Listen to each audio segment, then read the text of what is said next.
তখন বলবেন শহীদ জিয়া নাকি শেখ মুজিবুর, 5-7 যা বাড়ি মারবি বুঝলেন। নবী যিনি, নেতাও তিনি। আমাকে এক হাজি সাহেব বলতে যে হুজুর আপনারা ওয়াজত গেলে খালি রাজনীতি করেন, রাজনীতি ছাড়া ওয়াজ করতে পারেন না। আমি বললাম হাজি সাহেব আপনি তো হজ করবার যাও রাজনীতি করছেন। তখন হাজি সাহেব আমাকে কান ধরে বলতেছে নাউজুবিল্লাহ হুজুর, আল্লাহর ঘর তাওয়াফ করতে গিয়ে আমি রাজনীতি কোথায় করলাম? ভারতের হাতে, ইসরায়েলের হাতে। ইসরায়েলে যে আগুন জ্বলতেছে, এখন ইসরায়েল খালি আফসোস করে মুসলমানকে খুঁজতেছে। ভগবান দিয়ে কাম হচ্ছে না, ঈশ্বর দিয়ে আগুন বাড়ে যাচ্ছে, গড় দিয়ে আগুন খালি দৌড়ে দৌড়ে আসছে। এখন কিছু কিছু লোক বলতেছে নির্বাচনের দরকারই নাই, ইউনূসই থাক। কারণ ভারত যে হারে বাংলাদেশকে আক্রমণ করার হুমকি দেয়, ইউনূস ছাড়া উপায় নাই। জোরে কোন কথা ঠিক না? কারণ ভারতকে বুড়ে আঙ্গুল দেখায় ইউনূস চিনত গেছে, চীন আবার এমন মাল মশলা দিছে, ভারতের মুদি গালধার দেশে হয়ে পড়েছে। 50 বছর সাইদি হুজুর কোরআন শুনেছে, তো সবই যদি তোমাকে হয় আল্লাহ, তখন বলতেছে আল্লাহটা দেখবার গেলে 2 মিনিট হাঁটা লাগবে হুজুর। আল্লাহটা দেখবার গেলে বলে 2 মিনিট হাঁটা লাগবে। 2 মিনিট হাঁটা মসজিদের কাছে যায়, বলতেছে হুজুর এখানে আল্লাহর কিছু ছিল না, আমার চাচা আল্লাহ 10 শতক দান করছে, আর আমরা সবাই মিলে আল্লাহকে একটা ঘর বানিয়ে দিছি হুজুর, এইটুকু আল্লাহর হুজুর। এইটুকু আদম আলাইহিস সালাম ভুল স্বীকার করেছে, আল্লাহ তওবা করার সুযোগ দিয়েছে, কিন্তু শয়তান ভুল স্বীকার করে না। 2000 ছাত্র জনতা মরে গেল, শহীদ হয়ে গেল, 30,000-এর মতন পঙ্গু হয়ে গেল।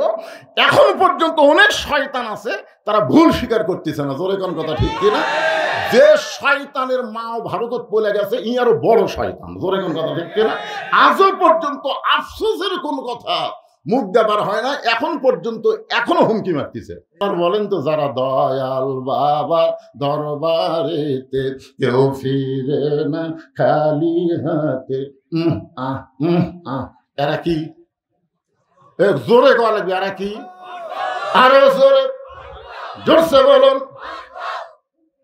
আর একটা মূর্খ আছে, আল্লাহর ধন নবীরে দিয়া, আল্লাহ আছে গায়েব হইয়া, নবীর ধন খাজা নিয়া শুয়ে আছে আজমিরে, কেউ ফিরে না খালি হাতে খাজা রে তোর দরবারে। ওমর ফারুক বললেন রাখাল ভাই তাহলে তুমি আমারে তওবা পড়ায় দাও। এবার রাখাল হযরত উমরকে তওবা পড়াচ্ছে, উমরের চোখ দিয়ে দর দর করে পানি পড়তেছে। পানি পড়ার কারণ হলো আল্লাহর কোরআন যখন দুনিয়াতে চালু থাকবে, উমর যদি ভুল করে একটা রাখাল পর্যন্ত তওবা পড়ানোর সুযোগ পাবে। মহব্বতে লা ইলাহা ইল্লাল্লাহ, লা ইলাহা ইল্লাল্লাহ, লা ইলাহা ইল্লাল্লাহ, লা ইলাহা ইল্লাল্লাহ, লা ইলাহা। আফজালুজ জিকির লা ইলাহা ইল্লাল্লাহ। আল্লাহ রাসূল বলেছেন, কোন ব্যক্তি যদি সারা জীবন পাপ করে আর মৃত্যুর সময় এই কলেমা যদি তার জবানে জারি থাকে, শুধুমাত্র জবানে কলেমা জারি থাকার কারণে আল্লাহ তাকে মাফ করে দেয়। এজন্যে কোনো অলসতা না করে জবান খুলে মহব্বতে লা ইলাহা ইল্লাল্লাহ, লা ইলাহা। চাঁদ সূরজ আর গ্রহ তারা আল্লাহ নামের পাগল পারা, চাঁদ সূরজ আর গ্রহ তারা আল্লাহ নামের পাগল পারা। আমার আল্লাহ নামের এতই দয়া, আল্লাহ নামের এতই মায়া, লুকিয়ে রাখছেন হে আল্লাহ।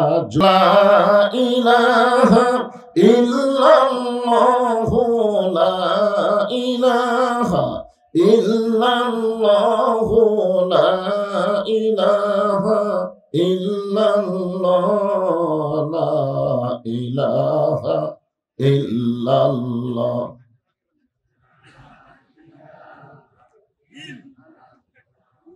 লা ইলাহা ইল্লাল্লাহ মুহাম্মাদুর রাসূলুল্লাহ।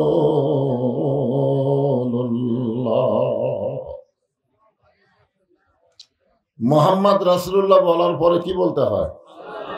হ্যাঁ, এটা কিন্তু কেউ বলবেন কেউ বলবেন না তা হবে না, সবাইকেই বলতে হবে সাল্লাল্লাহু আলাইহি ওয়াসাল্লাম। সিন্ধুকাই, তানোর, গাইনপাড়া, মোল্লাপাড়া,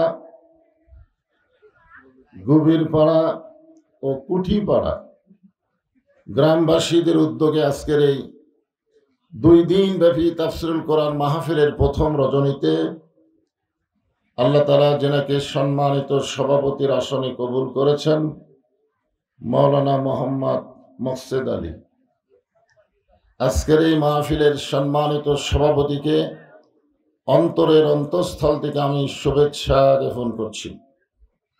সম্মানিত সহসভাপতি, সম্মানিত প্রধান অতিথি, সম্মানিত বিশেষ অতিথিবৃন্দ, সকলকেই অন্তরের অন্তঃস্থল থেকে আমি শুভেচ্ছা জ্ঞাপন করছি। আজকের এই মাহফিলের সম্মানিত ওলামায়ে কেরাম, আপনাদের মাঝে মাঝে যে সমস্ত আলেম ওলামা বসে আছেন, মঞ্চে আছেন, মাগরিবের নামাজের পর থেকে এত রাত পর্যন্ত কোরআন হাদিসের আলোকে যিনারা গুরুত্বপূর্ণ তাফসীর করে আপনাদেরকে শোনালেন, আলেম ওলামা সহ আজকের মাহফিলের তাফসীর কারকদেরকে অন্তরের অন্তঃস্থল থেকে আমি শুভেচ্ছা জ্ঞাপন করছি। এই মুহূর্তে আমার সামনে যারা বসে আছেন, যিনাদেরকে আল্লাহ দয়া করে, রহম করে, মেহেরবানি করে আজকের এই জান্নাতের বাগানে কবুল করেছেন, আমি যখন বললাম কবুল করেছেন তখন আপনাদের কিছু বলা দরকার ছিল। আপনারা মনে মনে চিন্তা করতেছেন যে আপনাদের ইচ্ছায় আপনারা এখানে আইছেন নাকি? আল্লাহ কোরআনে বলেছেন, মা সাবাকা মিন হাসানাতিন ফামিনাল্লাহ। বান্দা বান্দির দ্বারা যখন কোনো ভালো কাজ হয়, এ কাজ বান্দা বান্দি করে না, বরং আল্লাহ করায়। আপনারা বলেন তো, এই মাহফিলে বসা ভালো কাজ না খারাপ কাজ? তাহলে এই ভালো কাজ কোরআনের আয়াত অনুযায়ী কে করালেন? এই মুহূর্তে কি আপনারা বিশ্বাস করতে পারেন আমরা যত বড়ই পাপী হই, আল্লাহ আমাদের উপরে রাজি আছে? এই মুহূর্তে যদি আল্লাহ আমাদের উপরে খুশি না থাকতেন, তাহলে এই জান্নাতের টুকরার মধ্যে আমাদেরকে বসার তৌফিক দিতেন না। যে আল্লাহ দয়া করে, রহম করে আজকের জান্নাতের বাগানে কবুল করেছেন, আমি আমার অন্তরের অন্তঃস্থল থেকে আপনাদের সবাইকে শুভেচ্ছা জ্ঞাপন করছি। সম্মানিত মা বোনেরা, পর্দার অন্তরালে বসে বসে যারা আলোচনা শুনতেছেন, আমি সম্মানিত মা বোনদেরকেও অন্তরের অন্তঃস্থল থেকে শুভেচ্ছা জ্ঞাপন করে এই মুহূর্তে জানতে চাচ্ছি আপনারা সকলে কেমন আছেন? আলহামদুলিল্লাহ রাব্বিল আলামিন। যে আল্লাহ শারীরিক সুস্থতা, মানসিক প্রশান্তি সহকারে আজকের এই জান্নাতের বাগানে কবুল করলেন, আমরা সে আল্লাহর উপরে খুশি না বেজার? তাহলে জবান করে সমস্বরে সকলে বলবো, রব্বানা লাকাল হামদ হামদান কাসীরান তাইয়িবান মুবারাকান ফীহি। আমরা প্রশংসা করলাম কার? কেন করলাম? এমনি এমনি? আপনারা যদি বক্তার প্রশংসা করেন, আপনাদের কোনোই লাভ হবে না, বক্তার দাওয়াত বেশি হবে। আচ্ছা, আপনাদের কোনো লাভ হবে? আপনারা যদি ডাক্তারের প্রশংসা করেন, ডাক্তারের রোগী বেড়ে যাবে, যারা প্রশংসা করবে তাদের কোনো লাভ নেই। নেতার প্রশংসা করেন, নেতা ইলেকশনে ভোট বেশি পাবে, তাহলে আপনাদের কি লাভ হলো? শুধুমাত্র একজনেরই প্রশংসা করলে আপনাদেরই লাভ, তার কোনো লাভ নেই। তিনি হলেন আমাদের আল্লাহ। আমরা যদি আল্লাহর প্রশংসা না করি, আল্লাহর কোনো ক্ষতি আছে?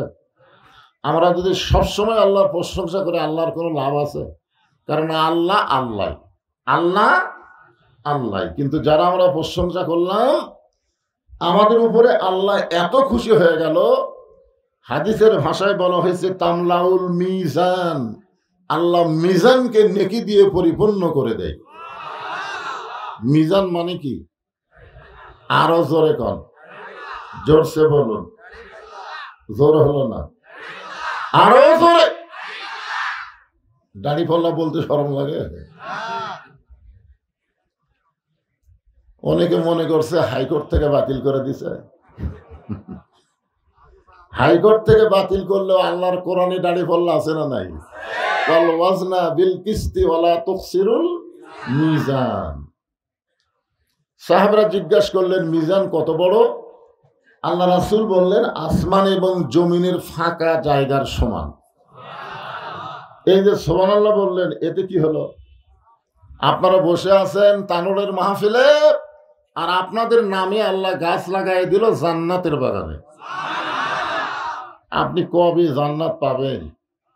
আর এখনই গাছ লাগলো। যতবার সুবহানাল্লাহ বলবেন, ততবারই আপনাদের নামে নামে একটা করে গাছ আল্লাহ রোপণ করে দিবে।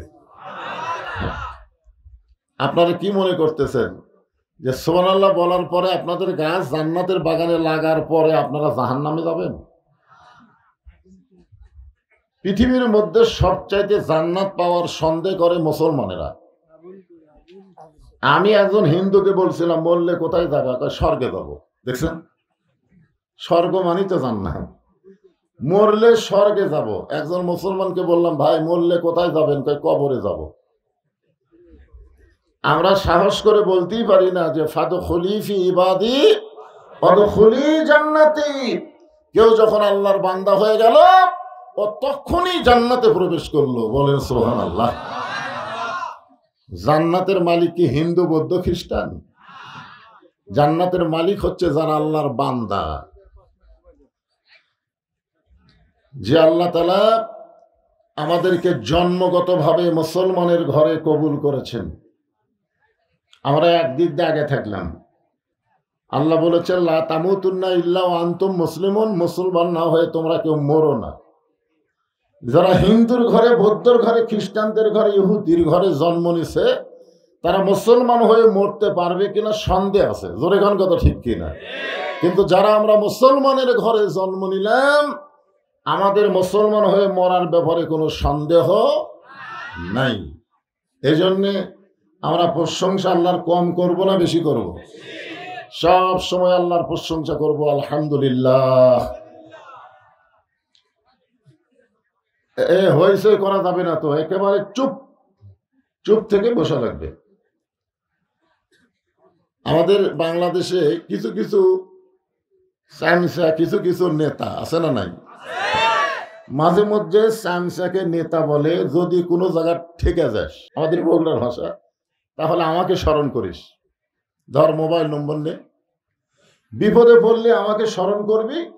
ঠেকা গেলে আমি তোরে টাইনা লিয়ে চলে আসবো, ঠেকা গেলে টাইনা লিয়ে আসবে। বর্তমানে নেতা আর সামসা এরকম একটা সম্পর্ক আছে না নাই? কিন্তু আমাদের যিনি নেতা, তিনি শুধু দুনিয়াতে না, আখেরাতের আদালতে আল্লাহ যখন হাকিম হয়ে আমাদেরকে আসামি বানায় বিচার শুরু করবেন, ওই সময় আমাদের নবী, আমাদের নেতা আল্লাহর কাছে ওকালতি করে, সুপারিশ করে জান্নাতে পৌঁছায় দিবে। তাহলে কোন নেতা ধরবেন? কবরের মধ্যে গেলে প্রশ্ন করবে, আমার নাবিউকা, তোমার নবীকে। যখন বলবেন মোহাম্মদ রাসূলুল্লাহ, তখন বলবে তোমাকে নেতাকে। এই যে আল্লাহুম্মা সাল্লি আলা সাইয়্যিদিনা বললাম না, তখন পাল্টা প্রশ্ন হবে, নবী তো মোহাম্মদ রাসূল, নেতাকে? তখন বলবেন শহীদ জিয়া নাকি শেখ মুজিবুর। 5-7 যা বাড়ি মারবি, বুঝলেন? নবী যিনি, নেতাও তিনি। জোরে কোন ঠিক কিনা? এই জন্য আমরা বললাম সাল্লি আলা সাইয়্যিদিনা। আছেন আমার মুক্তার, আছেন আমার ব্যারিস্টার, শেষ বিচারের হাইকোর্টেতে তিনি আমায় করবেন পার। আমরা পাপী রাসূল জাবিন্দার। সকলে বলি আলহামদুলিল্লাহ। আমরা যে কোরআন থেকে তাফসীর শুনবো, এ কোরআনে কোনো সন্দেহ নাই, আছে নাকি? জালিকাল কিতাব লা রাইবা ফিহ। খুব সুন্দর কথা। এ কোরআনের মধ্যে কোনো সন্দেহ নাই, এই কিতাবের মধ্যে কোনো সন্দেহ নেই। জালিকাল কিতাব মানে এই কিতাবের মধ্যে লা রাইবা ফিহ, কোনো সন্দেহ নাই। হুদাল লিন্নাস যদি থাকতো তাহলে পাইকারি হারে সবাই কোরআন থেকে হেদায়েত পেত, কিন্তু আল্লাহ এখানে বলেছেন হুদাল লিল মুত্তাকিন, কেবলমাত্র মুত্তাকি বান্দা বান্দি যারা কোরআন থেকে হেদায়েত পাবে তারা। ঠিক কিনা বলেন? তা আমি এই কোরআন থেকে সূরা মুলকের দুটো আয়াত আপনাদের সামনে তেলাওয়াত করেছি। মুলক, আপনাদের রাজশাহী সাফাইয়ের মধ্যে কিছু কিছু লেতাবার আছে, লেতা, এরা তো নেতা না। আমাদের এলাকার ওই আগেকার যুগে যে হারকিন চিমনি পুরো ময়লা হয়ে গেলে পুরাতন কাপড় দিয়ে পরিষ্কার করতে, এর নাম হলো লেতা। আপনারা তেনা কন, আমরা লেতা কই। এরকম কিছু লেতা বলে যে ইসলামের সাথে রাজনীতির সম্পর্ক নেই, রাজনীতি নাকি ইসলামের মধ্যে নাই। এই লেতাগুলোর জন্যই আল্লাহ তাআলা সূরা মুলক নাজিল করেছে। জোরে কোন কথা ঠিক কিনা? আমাকে এক হাজি সাহেব বলতে যে হুজুর আপনারা ওয়াজত গেলে খালি রাজনীতি করেন, রাজনীতি ছাড়া ওয়াজ করতে পারেন না। আমি বললাম হাজি সাহেব আপনি তো হজ করবার যাও রাজনীতি করছেন। তখন হাজি সাহেব আমাকে কান ধরে বলতেছে নাউজুবিল্লাহ হুজুর, আল্লাহর ঘর তাওয়াফ করতে গিয়ে আমি রাজনীতি কোথায় করলাম? আমি বললাম ঠিক আছে আপনি তলবিয়াটা পড়েন, তো তালবিয়াটা পড়েন, লব্বাইক আল্লাহুম্মা লব্বাইক লব্বাইক লা শারিকা লাকা লব্বাইক ইন্নাল হামদা ওয়ান নি'মাতা লাকা ওয়াল মুলক লা শারিকা লাক। আমি হাজি সাহেবকে বললাম এই লাকা ওয়াল মুলক লা শারিকা লাকার অর্থ কি? হুজুর সবাই পড়ে গেছে, আমিও পড়ছি, অর্থ তো বুঝিনি। এই অর্থ বুঝুননি দেখেই বক্তাদের হক কথা রাজনীতি কর। ওই জায়গায় আপনি বললেন রাজনীতির ভিতরে, রাজত্বের ভিতরে একমাত্র আল্লাহ ছাড়া আমি অন্য কাউকে স্বীকার করি না। আপনি হজের আগে যে দল করেন করেন, কিন্তু হজের পরে একমাত্র আল্লাহর দল না করলে আপনার হজ আল্লাহ কবুল করবে না।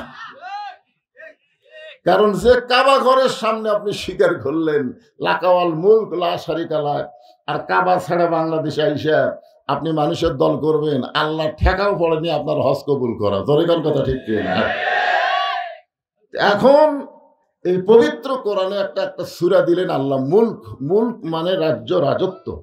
আল্লাহ তাআলা বলতেছেন তাবারাকাল্লাযী বিয়াদিহিল মুলক, গোটা পৃথিবীর রাজত্ব, কর্তৃত্ব, মালিকানা একমাত্র কার হাতে? আমেরিকার হাতে? ভারতের হাতে? ইসরায়েলের হাতে? ইসরায়েলে যে আগুন জ্বলতিছে, এখন ইসরায়েল খালি আফসোস করে মুসলমানকে খুঁজতেছে।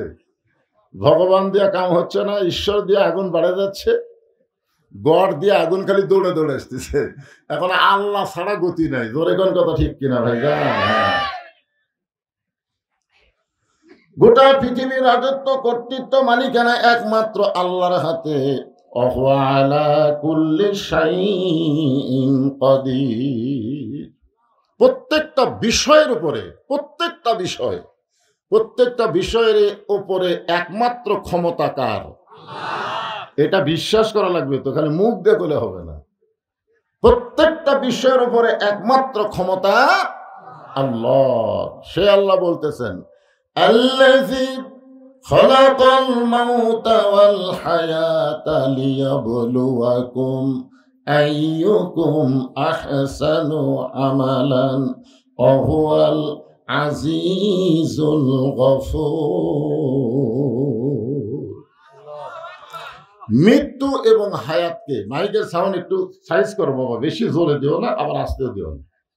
মৃত্যু এবং হায়াতকে সৃষ্টি করেছেন কে? এই কথাগুলো খেয়াল করে শুনবেন। আল্লাহর কোরআনের যখন কথা হয় তখন কি করা লাগবে? ওয়াইজা কুরিয়াল কোরআন কি ফাস্তামিউ লাহু ওয়া আনসিতু লাআল্লাকুম তুরহামুন। তো কোরআনের অর্থ যখন কয় তখনও তো চুপ থেকে এটা বোঝার জন্য শোনা লাগবে না? কি কোন শোনার দরকার আছে না? এদিক সেদিক তাকান কেন? বক্তা কালো হলেও চেহারার দিকে তাকা থাকেন, আল্লাহ সগীরা গুনাহ মাফ করে দিবে। কি? হ্যাঁ, সব মনোযোগ দিয়ে তাকাবেন। মৃত্যু এবং হায়াতের স্রষ্টাকে আরো জোরে জোরসে বলেন মাশাআল্লাহ। লিয়াবলুয়াকুম, পরীক্ষা করা হবে। আইয়ুকুম আহসানু আমালা, সুন্দর আমল। বিষয়টার নাম হলো সুন্দর আমল। আপনার বলেন তো, সুন্দর আমল করার পরিবেশ বর্তমানে বাংলাদেশে আছে? মাথা ঝোঁকালে হবে না, হিসাব করে বলেন তো, সুন্দর আমল করার পরিবেশ আছে? মনে করেন একটা হিন্দু সন্তান জন্ম দিয়ে মুসলমানের বাড়িতে লালন পালন করতে দিছে, জন্ম দিছে হিন্দু, মুসলমানের বাড়িতে লালন পালন করতে দিছে। 10 বছর পরে হিন্দু তার সন্তানকে ফেরত নিছে। আপনারা বলেন তো, এই সন্তান আল্লাহ কবে না ভগবান কবে? কেন?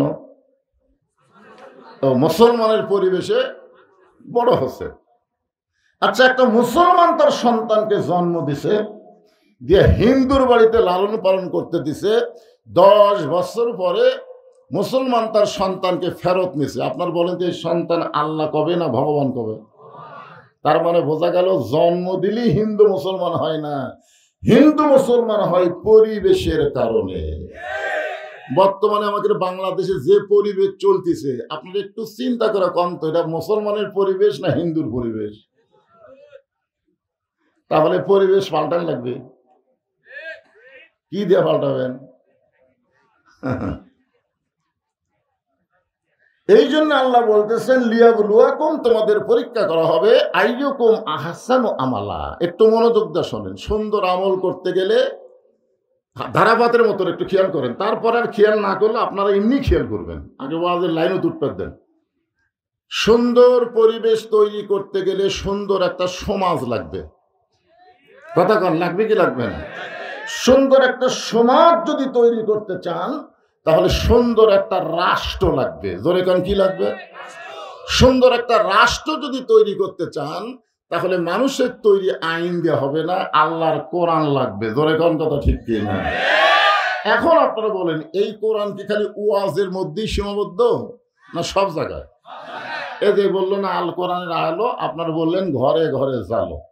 শেষ পর্যন্ত যিনি শুরু করছেন তিনি বাধ্য হয়ে লাস্টে গেল সংসদে জালো। তো সংসদে জালো বললে একদল লোকের কলজাতে আবার আগুন ধরে, বুঝলেন? যে সংসদে কোরআন গেলে আমাদের খবর কি রে? এই জন্য আমরা অ্যাঙ্গেলে ডোজ দেব আল কোরআনের আলো। আপনারা বলবেন সব জায়গায় জালো। সব জায়গার মধ্যে সংসদ আছে না না? আল কোরআনের আলো, এইবার বোঝা গেল সব জায়গায় যদি কোরআন যায় তাহলে সংসদ কি বাদ থাকবি? মাশাআল্লাহ। এখন এই কোরআনটা কি, এই কোরআনটা আসলে কি, এইটা বোঝানোর জন্য আমি আপনাদেরকে সূরা মুলকের 2টা আয়াতটা ব্যাখ্যা করতেছি। আপনার বলেন তো কোরআনটা কি? যে আমার হাতের দিকে তাকেন, এরা ধরবার গেলেও ঠেলা আছে। কেউ যদি দৌড়ে এসে ধরবার চায় ধরবার পারবে না, কারণ এটা ধরবার গেলে লা ইয়ামাসসুহু ইল্লাল মুতাহহারুন। ততক্ষণ পর্যন্ত তুমি কোরআন শরীফ স্পর্শই করতে পারবা না যতক্ষণ পর্যন্ত তুমি পবিত্র না হবা। তাহলে যেই কোরআন ধরবার গেলে পবিত্র হওয়া লাগে, সেই কোরআন তুইয়া মুয়া কোনো কিতাব না। এই কোরআন সম্পর্কে আল্লাহ বলেছেন, অনুনাজ্জিলু মিনাল কোরআনি মা হুয়া শিফাউ ওয়া রাহমাতুল লিল মুমিনিন। আমার সঙ্গে স্লোগানে বলবেন, আমি যে বলো সব সমস্যার সমাধান, আপনারা বলবেন দিতে পারে আল কোরআন সব সমস্যার সমাধান। মা হুয়া শিফাউ ওয়া রাহমাতুল লিল মুমিনিন। শিফা মানে সব সমস্যা। এখন আসেন, এই কোরআনকে সর্বপ্রথম যিনি হেদায়েত স্বরূপ মনে প্রাণে গ্রহণ করেছেন সেই মহামানবের নাম হলো হযরত ওমর। নামটা খেয়াল করুন, নাম কি? ওমর। তিনি কিন্তু আল্লাহ রাসূলকে হত্যা করার জন্য রওনা দিয়েছিলেন, জানা ঘটনা, ঠিক কিনা বলেন? আচ্ছা, হত্যা করবার সরাসরি কি রাসূলের কাছে যাওয়ার পারছিলেন? রাস্তার মধ্যে খবর পেলেন যে তার বোন ভগ্নিপতি কোরআনের দলে ভর্তি হচ্ছে। কোন দলে ভর্তি হচ্ছে? কোরআনের দলে ভর্তি হচ্ছে। তখন নবীর কাছে না গিয়ে বোন ভগ্নিপতির বাড়িতে গেলেন। তাদেরকে এক সময় খুব মারধর করার পরে বললেন যে তোরা কি যেন পড়তেছিলি, আমি একটু শুনতে চাই। মানে শুনেছে, যখন দরজার দাঁড়াছে তখন পড়েছে। কি পড়েছে? ইন্নামাল মুমিনুনাল্লাযীনা ইযা যুকিরাল্লাহু ওয়াজিলাত কুলুবুহুম ওয়া ইযা তুলিয়াত আলাইহিম আয়াতুহু জাদাতুহুম ঈমানাও ওয়া আলা রাব্বিহিম ইয়াতাওয়াক্কালুন।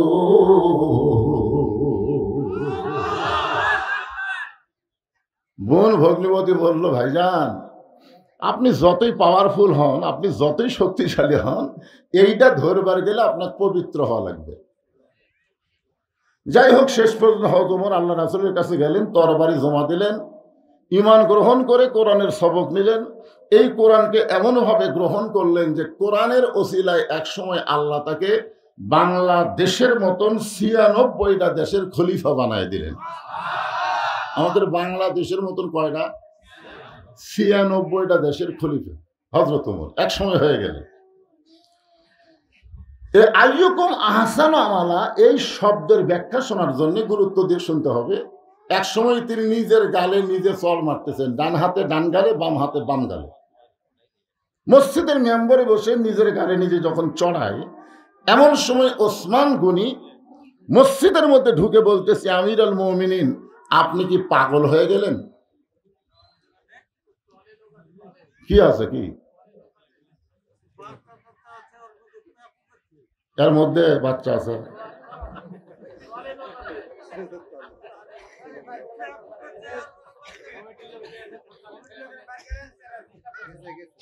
গেছে গেছে বার হয়ে গেছে। ওসমান গনি বলতেছেন আপনি কি পাগল হয়ে গেলেন? ওমর ফারুক বলতেছে, ওসমান এই মসজিদের মেম্বরে বসে মিন শাররিল ওয়াসওয়াসিল খান্নাস, মিন শাররিল ওয়াসওয়াসিল খান্নাস, আমার খান্নাস ভিতরে একটা নফস আছে, আছে না নাই? আমাকে ধোঁকা দিচ্ছে। ওসমান গনি বললেন কি ধোঁকা? বলে আমার নফস বলতেছে আমি নাকি অর্ধ জাহানের খলিফা। তো ওসমান গনি বলতেছে ঠিকই তো কইছে, বর্তমানে আপনি অর্ধ জাহানের খলিফা। ওমর ফারুক বললেন, ওসমান শুধু বর্তমানকে নিয়ে যারা চিন্তা করে এরা ভবিষ্যৎ ভুলে যায়। শেখ হাসিনা বর্তমানকে নিয়ে চিন্তা করে ৪১ সাল বলেছিল, কিন্তু ২৪ সালই যাওয়া লাগছে। জোরে কোন কথা ঠিক কিনা? ভবিষ্যৎ কি হবি এই চিন্তা করে না, বর্তমান খালি কয় কি হনু রে, কি হনু রে। ওমর ফারুক বললেন, তুমি যে অবস্থানে থাকো না কেন, তুমি অতীতের কথা মনে করবে, ভবিষ্যতের চিন্তা করবে। আপনি অতীতে কি ছিলেন, ভবিষ্যতে আপনার কি হবে। বর্তমানে আপনি তো ভালোই আছেন। বর্তমানে ডক্টর ইউনূস আসার পর থেকে মোটামুটি ভালোই আছেন নাকি কোন? কিন্তু ভবিষ্যৎ চিন্তা করছেন? হ্যাঁ হ্যাঁ। এখন কিছু কিছু লোক বলতেছে নির্বাচনের দরকারই নাই, ইউনূসই থাক। কারণ ভারত যে হারে বাংলাদেশকে আক্রমণ করার হুমকি দেয়, ইউনূস ছাড়া উপায় নাই। জোরে কোন কথা ঠিক না? কারণ ভারতকে বুড়ে আঙ্গুল দেখা ইউনূস চীনত গেছে, চীন আবার এমন মাল মশলা দিছে, ভারতের মুদি গালত হাত দিয়ে শুয়ে পড়েছে। জোরে কোন কথা ঠিক না? কিন্তু অতীতে হাসিনার মতন একটা খারাপ শাসক ছিল, ভবিষ্যতে আমাদের খবর কি একটু চিন্তা করার দরকার আছে না নাই? জোরে কোন আছে না নাই? হ্যাঁ, খালি বর্তমান নিয়ে থাকলে হবে না তো ভাইজান। ওসমান গনি বললেন, আমিরুল মুমিনিন আপনার অতীতের খবর আমি শুনতে চাই, আপনি অতীতে কেমন ছিলেন। ওমর ফারুক বললেন, অতীতে আমি খালার বাড়িতে রাখালি করতাম, ছাগল নিয়ে মাঠে ময়দানে যাইতাম, সন্ধ্যার সময় যখন ফেরত আসতাম, খালা আমার ছাগলের পাল গুনে 2-4টা কম পড়ে গেছে। আমার কান ধরে বলতো, ওমর কয়টা নিয়ে গেছিলা, কয়টা ফেরত আনলে? আমি আবার দৌড় দিতাম, ওই পাহাড়ি এলাকায় খুঁজে খুঁজে ছাগলগুলো নিয়ে যখন খালারে জমা দিতাম, খালা মাথার চুল ধরে বলতো, ওমর যেই ভুল আজকে করেছো, এই ভুল যদি আগামীকাল করো, তোমার রাখালির চাকরি আমি ক্যান্সেল করে দিব। আমি তখন খালার পা ধরে বলতাম, খালা এ রাখালির চাকরি ক্যান্সেল করে দিলে আমি থাকবো কোথায়, খাবো কি? যে ওমর একদিন রাখালির চাকরি রক্ষা করার জন্য খালার পা ধরে কেঁদেছে, আজকে সেই ওমরকে আল্লাহ অর্ধ পৃথিবীর খলিফা বানাইছে। এটা ওমরের যোগ্যতাই নয়, এটা কেবলমাত্র আল্লাহর কোরআনের ওসিলা। এখন আপনারা বলেন, এ কোরআনের পাওয়ার আছে না নাই? কিন্তু আমাদের বাংলাদেশে আবু জেহেল মার্কা যারা দল করে, তারা মানুষের আইনের মধ্যে পাওয়ার খোঁজে। মানুষের আইনে কোনো পাওয়ার নাই, সমস্ত পাওয়ার হচ্ছে আল্লাহর আইনে। জোরে কোন কথা ঠিক কিনা? আল্লাহর আইনের কেমন পাওয়ার? এই মাইকের সাউন্ড এরকম হয় কে বাবা? মাঝে মধ্যে জোরে হয়, ভম ভম করে, এরকম হয় কেন? আল্লাহর আইনের কেমন পাওয়ার একটু দেখবেন না? কি দেখার দরকার আছে না? আমরা তো সামনে ভবিষ্যতে হাসিনার মতন ফ্যাসিড যেন না পাই, সব দেখা হলো শেষ। আগামীতে আমরা একটু কিছু সময়ের জন্য দেখতে চাই আল্লাহর কোরআনের বাংলাদেশ। এই জন্য একটু মনোযোগ দিয়ে শোনা লাগবে যে কোরআনের পাওয়ারটা কি। এখন যদি আমরা না বুঝাই, তাহলে আপনারা চিন্তা করবেন, আমার এলাকার কিছু লোক যা বলতেছে, মেয়ে মানুষ হোক, যে কোরআনের দলক যান ভোট দিস না, তোর কিন্তু ঘর থেকে বাড়াবার দিবি না, এমন ভাবে ঘর বন্দি করবি। বেয়ান আমাদের যা বলতেছে, খবরদার কোরআনের দলক যান ভোট দিস না, এরা কিন্তু নামাজ কায়েম করবি, আর নামাজ কায়েম করলে তোর 5 বাড়ে কিন্তু নামাজই বানাবি। এখন এরা চিন্তা করতেছে, তাহলে তো যা আসলো তাই ভালো। হায় হায় রে আল্লাহর বান্দা, নামাজ, ইন্না সালাতি ওয়া নুসুখি ওয়া মাহইয়ায়া ওয়া মামাতি লিল্লাহি রাব্বিল আলামিন। এই নামাজ আপনারা জানেন না, যার কারণে বেনামাজি বুঝবার পারতেছে না। একটা বার যদি বাংলাদেশে নামাজ কায়েম হয়ে যায়, ফালিয়াবুদু রাব্ব হাযাল বাইত আল্লাযী আত'আমাহুম মিন জু'ইন ওয়া আমানাহুম মিন খাউফ। ওই ঘরের মালিকের তোমরা গোলামি করো। 2টা পুরস্কার তোমাকে সাথে সাথে দেওয়া হবে। 1 নম্বর পুরস্কার হলো তোমাদের রিজিকের কোনো পেরেশানি করা লাগবে না, আর 2 নম্বর পুরস্কার হলো ভারত, আমেরিকা, রাশিয়া, ব্রিটেন, ফ্রান্সের কোনো ভয় তোমাদের কলিজার মধ্যে থাকবে না, পুরোপুরি নিরাপত্তা আল্লাহ দিয়ে দিবে। জোরে কোন কথা ঠিক কি না? এই জন্য আল্লাহর কোরআনটা কি আমি আপনাকে একটু দেখানোর চেষ্টা করব। আমার মা বোনেরা যারা পর্দা আছেন, আপনাদেরও আলোচনা আছে ইনশাআল্লাহ। হযরত ওমর অর্ধ পৃথিবীর খলিফা হয়ে যে কোরআন তাকে আজকে অর্ধ জাহানের খলিফা বানায় দিছে, তার কোনো যোগ্যতা নাই, একটা রাখালি করতে পারতেছিল না। জোরে কোন কথা ঠিক কিনা? কয়টা ছাগল ঠিক মতো আনবার পারে না, তাই বাংলাদেশের মতন 96টা রাষ্ট্রের খলিফা হয়েছে শুধুমাত্র কিসের ওসিলায়? হ্যাঁ, এখন সেই কোরআনটা দেখতে কেমন? আপনারা তো খালি শুনে যাচ্ছেন। 50 বছর সাইদি হুজুর কোরআন শুনেছে। জোরে কোন কথা ঠিক কিনা? এখনো বাংলাদেশের সব বক্তারা কোরআন শোনাইতেছে, কিন্তু আমরা তো কেউ দেখিনি। আগামীতে আমরা দেখার চেষ্টা করতেছি। জোরে কোন ঠিক কিনা? এই জন্য আমি আজকেই আপনাদেরকে একটু জানাবার চাচ্ছি কোরআনটা আসলে কি। হযরত ওমর ছদ্মবেশে মদিনার অলি গলি ঘুরতেছেন আল্লাহর কোরআন দেখার জন্য। হঠাৎ হযরত ওমর দেখতে পায় বিস্তীর্ণ মরুভূমির মধ্যে একজন রাখাল উট আর দুম্বা চড়ায়। হযরত ওমর আল্লাহর কোরআন দেখার জন্য রাখালকে সালাম দিলেন, আসসালামু আলাইকুম রাখাল ভাই, আমার পেটে ক্ষুধা লাগছে, আমি উটের 1 পেয়ালা দুধ চাই। রাখাল মুচকি মুচকি হাসে। ওমর ফারুক বললেন, রাখাল আমি তোমাকে সালাম দিলাম, তোমার কাছে উটের দুধ চাইলাম, তুমি উত্তরও দিলে না সালামের, দুধ দিবা কিনা সেটাও বলো না, খালি মুসকি মুসকি হাসো, কারণ কি? রাখাল বলতে, ফতিক তুমি আমার সালাম দিলে আমি সালামের উত্তর দিব না, উটের দুধ চাইলেও তোমাকে আমি দিব না। ওমর ফারুক বললেন, আমার অপরাধ কি? রাখাল বলতেছে, তোমার অপরাধ হলো আগে তোমার পরিচয় দাও, তুমি কোন ওয়ার্ডের কর্মী, হ্যাঁ তুমি কোন পদে আছো, তুমি কর্মী হসো না সাথী হসো না সদস্য হসো না অগ্রসর কর্মী না রোকন প্রার্থী, এরকম পরিচয় দেয় কি দেয় না? যেরকম দেয় কি দেয় না? হ্যাঁ, এখন বলতেছে তোমার সালামের উত্তর দেব না, ওটার দুধও দিবার পারবো না, আগে জানতে হবে তোমার পরিচয়। ওমর ফারুক চিন্তা পড়ে গেলেন যে আমি অর্ধ পৃথিবীর খলিফা, আল্লাহর কোরআন দেখার জন্য ছদ্মবেশ ধারণ করছি, এখন যদি আমার পরিচয় দেই তো গুমুর ফাঁস হয়ে যায়। এমন সময় আল্লাহর কোরআন বলে, ওমর রাখাল যখন তোমার পরিচয় চাইছে, তুমি আসল পরিচয় দাও।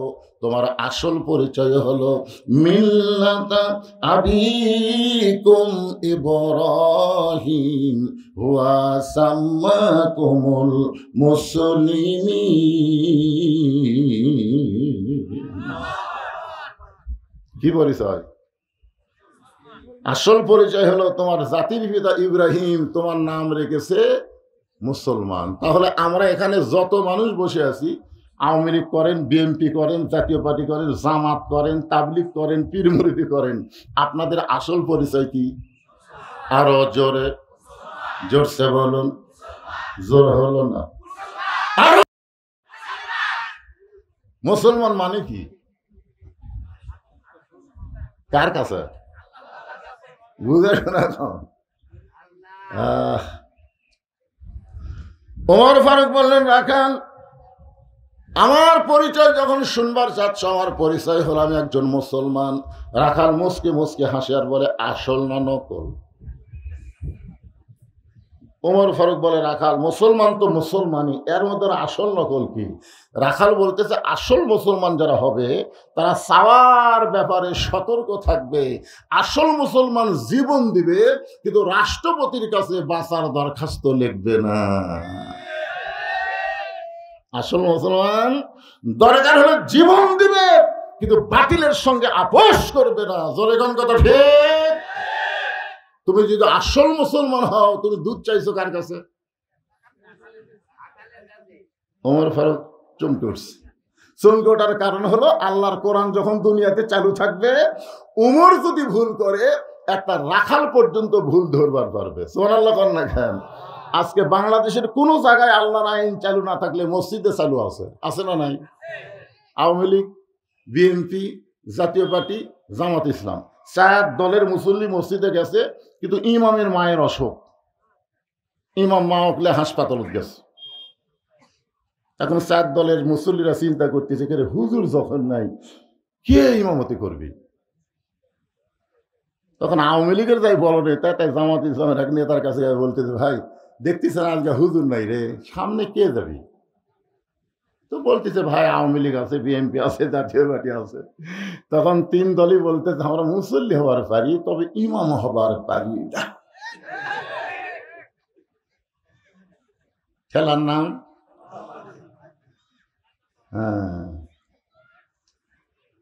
আল্লাহ। কি আইন আল্লাহর ঘরের মধ্যে দেখেন, যোগ্য লোককে সামনে দিচ্ছে, আর বাইরে আসা সারা খাড়া হয়ে পেশাব করে। আমার নেতার চরিত্র চোরের মতন পবিত্র, নামাজ পড়ে না এক ওয়াক্ত। দিকে দেখতেছে সামনে যাওয়ার উপযুক্তকে, মসজিদে যাদেরকে সামনে দিবেন সমাজেও তাদেরকে সামনে দেওয়া লাগবে। ধরে কোন কথা ঠিক কিনা?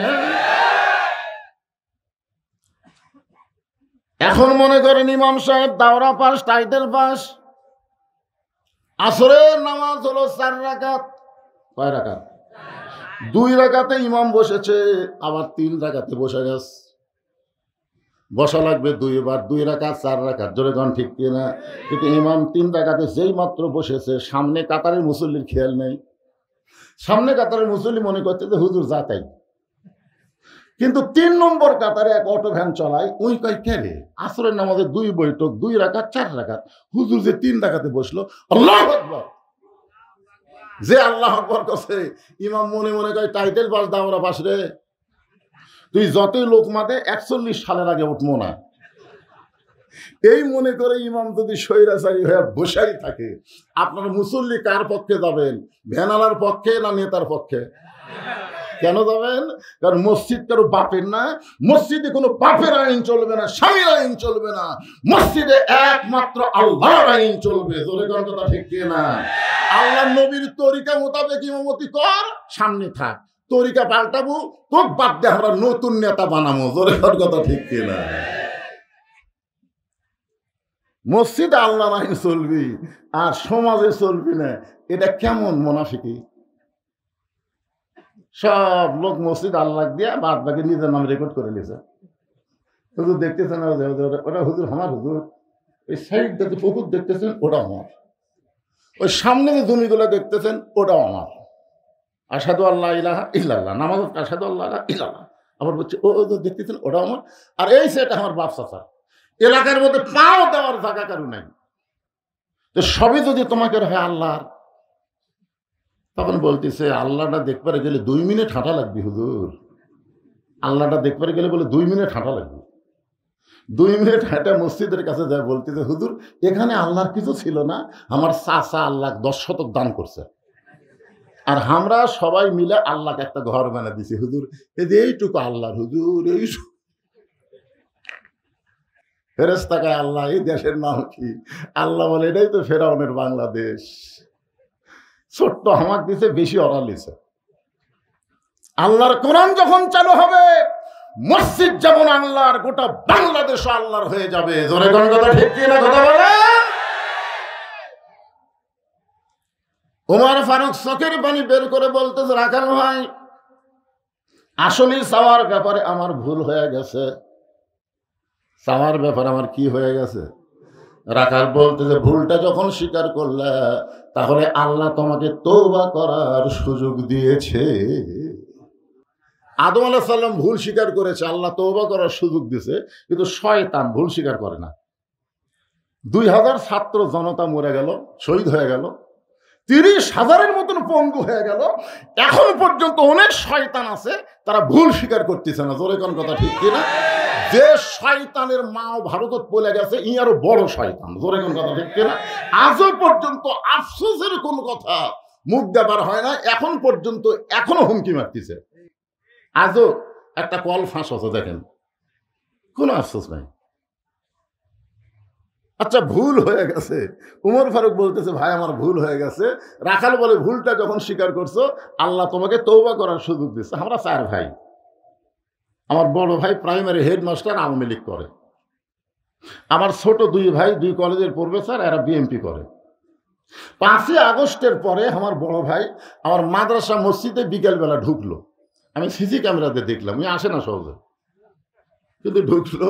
আমি আস্তে আস্তে নামে মসজিদের দরজা দিয়ে বললাম ভাই খবর কি? বলে তওবা কর্ম ভাই, ভুল স্বীকার করে তওবা কর্ম ভাই। বলে কি ভুল স্বীকার করে? না, যেই দলের মেম্বার থেকে প্রধানমন্ত্রী বলে যায়, এই দল তার আমি নাই। বিশ্বাস করেন কোরআন আমার সামনে, আমার ভাই আল্লাহর ঘরের মধ্যে আমার কাছে তওবা পড়ে আল্লাহর দলে ভর্তি হলো। তো ভুল স্বীকার করার সুযোগ আছে তো। যারা আল্লাহর কোরআনের দল বাদ দিয়ে অন্য দল করতেছেন, ভুল স্বীকার করে ফিরে আসতে হবে আল্লাহর দিকে। জোরে কোন কথা ঠিক কিনা? মরা লাগবেই। আল্লাযী খালাকাল মাউতা ওয়াল হায়াতা, মরা লাগবেই। আল্লাহ বলেছে লা তামুতুন্না, মৃত্যুবরণ করো না, ইল্লা ওয়া আনতুম মুসলিমুন। মুসলমান হয়ে মরা মানে আল্লাহর প্রতি আত্মসমর্পণ করে মরা। জোরে কোন কথা ঠিক কিনা? ওমর ফারুক বলে রাখাল তখন আমি তওবা করতেছি। রাখাল বলে তুমি মূর্খ মানুষ, তুমি তওবা কেমনে করবা? আমি তওবা করাই, তুমি আমার সঙ্গে তওবা পড়ো। ওমর ফারুক বলে আমি মূর্খ, এ কথা তোমার কে কইছে? রাখাল বলে চাওয়ার ব্যাপারে যে সতর্ক হয় না, এই সবচাইতে বড় মূর্খ। আপনার বলেন তো, যারা দয়াল বাবা দরবারেতে কেউ ফিরে না খালি হাতে, এরা কি? জোরে কওয়া লাগবে, এরা কি? আরো জোরে, জোরসে বলুন।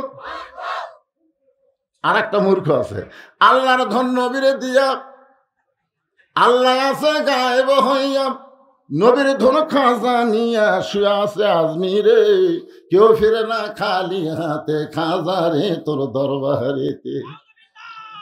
আমরা সবাই বলবো, কেউ ফিরে না খালি হাতে, আল্লাহ তোমার দরবারেতে। সবাই বলেন, কেউ ফিরে না খালি হাতে, আল্লাহ তোমার দরবারেতে, আমার দয়ার আল্লাহর দরবারেতে। কেউ ফিরে না খালি হাতে, আল্লাহ আল্লাহ। কি জিকির করা যাবে না? সাইজ মতো করা লাগবে। ওমর ফারুক বললেন, রাখাল ভাই তাহলে তুমি আমারে তওবা পড়ায় দাও। এবার রাখাল হযরত উমরকে তওবা পড়াচ্ছে। উমরের চোখ দিয়ে দর দর করে পানি পড়তেছে। পানি পড়ার কারণ হলো, আল্লাহর কোরআন যখন দুনিয়াতে চালু থাকবে, উমর যদি ভুল করে একটা রাখাল পর্যন্ত তওবা পড়ানোর সুযোগ পাবে। যারা মাগরিব এশার নামাজ পড়েননি, এখানে বসে থেকে ওয়াজ শুনতেছেন, মাগরিবও পড়েননি, এশাও পড়েননি, ফজরও না পড়া নিয়ত করে বসে আছেন। আর যারা মাগরিব এশা পড়েছেন, যেভাবে পড়া দরকার সেভাবে হয়তো পড়বার পারেনি, কারণ বাংলাদেশে এখনো নামাজ কায়েম হয়নি। আমরা চোরের মতন পড়তেছি, বাপ পড়ে, বেটা পড়ে না, দাদা পড়ে, লাতি পড়ে না। জোরে কার কথা ঠিক কি? নামাজ হচ্ছে না তো। জাহান্নামের আগুন থেকে বাঁচতে গেলে বাবা তুমি একলা নামাজ পড়ে বাঁচবে না তো, তোমার বেটাকে 7 বছর থেকে তালিম দেওয়া লাগবে, 10 বছর থেকে ঘাড় ধরে নামাজ ধরার লাগবে। জোরে কার কথা ঠিক কি না? তাহলে যারা পড়িনি তারা তো পড়িনি, আর যারা পড়ছি তারা পড়ার মতন পড়িনি, পাস করবো না ফেল করবো। এই জন্যে সকলে মিলে আমরা একসাথে তওবা করি। অসুবিধা আছে? তাহলে সবাই বলেন, আস্তাগফিরুল্লাহ আস্তাগফিরুল্লাহাল্লাযী লা ইলাহা ইল্লা হুয়াল হাইয়ুল কাইয়্যুম ওয়া তুবু ইলাইহি। আস্তাগফিরুল্লাহ রাব্বি মিন কুল্লি যামবি ওয়া তুবু ইলাইহি। ওমর ফারুক তওবা করার পরে বলতেছে, রাখাল ভাই আল্লাহর হস্তে উটের 1 পেয়ালা দুধ দাও, যেই দুধটা পান করে ক্ষুধা তৃষ্ণা নিবারণ করতে চাই। রাখাল মুচকি মুচকি হাসে। ওমর ফারুক বলে, আমার হাসো কেন? বলে, হাসার কারণ হলো তওবা করার পরে তুমি আবার মুনাফিকি করলে। যেই বলছে মুনাফিক, ওমর ফারুকের চেহারা রক্তের মতো লাল হয়ে গেছে। আপনার বলেন তো, কাফের ভালো না মুনাফিক ভালো?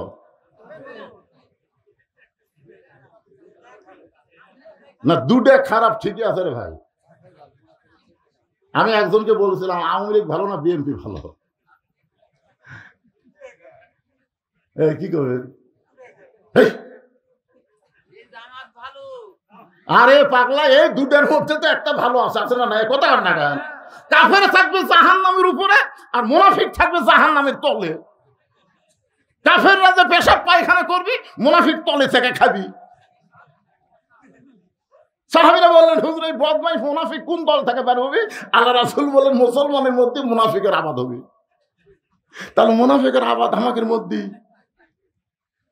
সামনে আসছে শুভ দিন, চিন্তা ভাবনা করে নিন।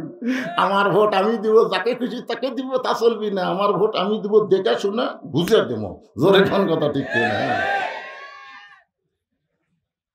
ওমর ফারুক চেহারা রক্তের মতন লাল করে বলে, রাখাল আমার মধ্যে মুনাফিকের কি দেখলাম? রাখাল বলতেছে, লিমা তাকুলু মা লা তাফালুন। লিমা তাকুলু মা লা তাফালুন, তোমার মুখের সাথে মনের মিল নেই। ওমর ফারুক বললেন, কেমনে? রাখাল বলতেছে, তুমি সত্যি করে বলো তো, আমি উটের মালিক। তুমি সত্যি করে বলো, আমি উটের মালিক। আমি যদি উটের মালিক হইতাম, তুমি আমাকে রাখাল বললা কেন? আর যখন আমাকে রাখাল বলছো, তখন তোমার মন বলতেছে আমি উটের মালিক না। আর মালিক বাদ দা রাখালের কাছে আল্লাহর হস্তে চাইলেও রাখাল দিবার পারবি না। যার প্রমাণ আমি নিজে। এক টেস্ট থেকে নামছি, ইতিমধ্যে এক লোক দৌড়ে এসে 100 টাকার চকচকা লোভ দেখে, হুজুর দোয়া করেন। টাকা চকচকা দেখে লোভ হলো, পকেটে ছুঁয়ে বললাম, কি দোয়া? হুজুর আমার বইয়ের ঘরে বাচ্চা হয়েছে, আল্লাহ যেন একটা পুত্র দেয়। তখন আমি চোখ বন্ধ করে দেখলাম, তোর বইয়ের পেটের বাচ্চা পুত্র করবো আমার দোয়া দিয়ে? আমারই 3টা বেটি। ওই তো আর জানে না, বুঝলেন? কিন্তু আমার তো চিন্তা করা লাগবে, কারণ প্রথম মেয়ে হওয়ার পরে আমার বউ কয়েছে ভালো করে দোয়া করবেন, আল্লাহ যেন এবার একটা পুত্র দেয়। আমি সেই দোয়া করছি প্রত্যেক নামাজে নামাজে, আল্লাহ একটা নেককার সন্তান দিও, আল্লাহ একটা ছেলে দিও, একটা মেয়ে দিছো, আল্লাহ আবার মেয়ে হলো। বহু বছর পরে আবার চান্স নিলাম ছেলের জন্য, আবার একটা মেয়ে দিয়েছে। তা আমার দোয়া দিয়ে আমার বইয়েরটাই পুত্র হয় না, তাহলে ওরটা হবেই? ওই তো জানে না, আমি তো জানি, আমার খবর আমার দৌড় আমি জানি না। পকেট থেকে 200 টাকা বার করে দিলাম, হুজুর আমি তো টাকা চাইনি, হুজুর দোয়া চাইছি। পাগলা, তুইও জাহামতাই। পরপর 3টা মেয়ের বাপ হয়েছি। সঙ্গে সঙ্গে লোকটা বলে, হুজুর তাহলে আপনারটা আপনি নেন, আমারটা আমাকে দেন। পরে যখন 100 টাকা দিলাম, মারতেছে দৌড়। আমি বললাম কোথায় যাবি? বলে এমন হুজুরের কাছে যাব যার বেটা চাওয়াল আছে। আমি খপ করে হাত ধরে বললাম, কোনো হুজুরের কাছে না, কোনো পীরের কাছে না, কোনো বাবার কাছে না। বাবার যদি চাও তাহলে মালিকের কাছে চাও। ইয়া কানাবুদু ওয়া ইয়া কানাস্তাঈন। ইয়া আইয়ুহাল্লাযীনা আমানু ইসতাঈনু বিস-সাবরি ওয়াস-সালাহ ইন্নাল্লাহা মা'আস-সাবিরিন। ওমর ফারুক বলতেছে, রাখাল তাহলে কি খবর? রাখাল বলতেছে, কোনো দুঃসম্পদ না, এখান থেকে 10 মাইল দূরে মালিকের বাড়ি। তুমি মালিকের বাড়ি যাও, যা মালিককে বলো, মালিক রাখাল উট দুম্বা চড়াই, তুমি মালিক যদি হুকুম দাও তাহলে রাখাল আল্লাহর হস্তে উটের 1 পেয়ালা দুধ দেবে। উমর ফারুক বলে, রাখাল অত দূর কষ্ট করে মালিকের বাড়ি যাওয়ার দরকার নাই। ধরো তোমাকে আমি 2টা টাকা দিচ্ছি, এই 2 টাকার বিনিময়ে তুমি উটের 1 পেয়ালা দুধ দাও। রাখাল মুসকে মুসকে হাসার বলে, পথিক তুমি হযরত উমরক চেনো? তুমি হযরত উমরক চেনো? যদি উমরকে চিনতা এরকম বেসাইজা প্রস্তাব দিবার পারত না। উমর ফারুক বলে, মানে? রাখাল ভাই তুমি জানো না, উমরের গুপ্ত বাহিনী দূর দিকে দূর দেখতে পায় যে তুমি আমাকে 2 টাকা ঘুষ দিছো, আর আমি মালিক বাদ দিয়ে তোমাকে 1 পেয়ালা উটের দুধ দিলাম, তাহলে তোমাকেও ধরবে আমাকেও ধরবে। এ বুড়া বয়সে তুমি ধরা পড়বার চাও? উমর ফারুক বলে, রাখাল ভাই তার একটা কাজ করি, চলো আমরা 2 জন গুহার মধ্যে যাই। এই গুহার মধ্যে গিয়ে তোমাকে গোপনে 2 টাকা দেব, তুমি গোপনে উটের 1 পেয়ালা দুধ দিবে। উমরের গুপ্ত বাহিনীও দেখতে পাবে না, তোমার মালিকও জানতে পারবে না। রাখাল চিল্লায় বলে, ভণ্ড ভণ্ড তুমি ভণ্ড। উমর ফারুক বলে, রাখাল আমার মধ্যে ভণ্ডামির কি দেখলা?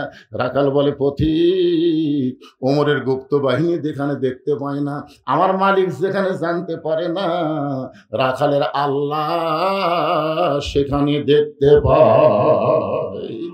সঙ্গে সঙ্গে হযরত উমর মারছে দৌড়।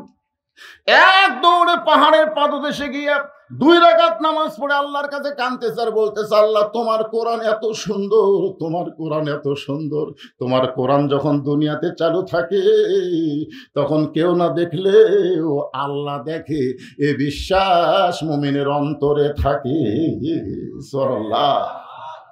এই কোরআন যখন চালু থাকবে তখন কেউ না দেখলেও কে দেখবে? আল্লাহ। তখন আমি রাখালকে দেখি নাই, রাখালের ভিতরে তোমার কোরআনের আমল দেখতে পাই। আল্লাহ তোমার কোরআন এত সুন্দর। ওমর ফারুক যখন কাঁদতেছে এমন সময় রাখাল পিছনে গিয়া বলতেছে, যতই কান্দো উটের দুধ দেওয়া গেল না। ওমর ফারুক বলে, রাখাল ভাই উটের দুধের কোনো দরকার নেই, বরং তোমার কাছে আমি জানতে চাই, তুমি না দেখা আল্লাহকে কলিজার মধ্যে জায়গা দিয়ে তুমি যে আল্লাহর কোরআন অনুযায়ী চলতেছো, আহসানু আমালা সুন্দর আমল করতেছো, এর বিনিময়ে তোমার চাহিদা কি? একটা চাহিদা আছে না নাই? আল্লামা সাঈদী হুজুরের চাহিদা কি? তাকে বহুবার বলা হয়েছিল এই কথাগুলো বাদ দেন, আপনি ধর্মমন্ত্রী হবেন, আপনি কি হবেন, সব পদ দেওয়া হবে।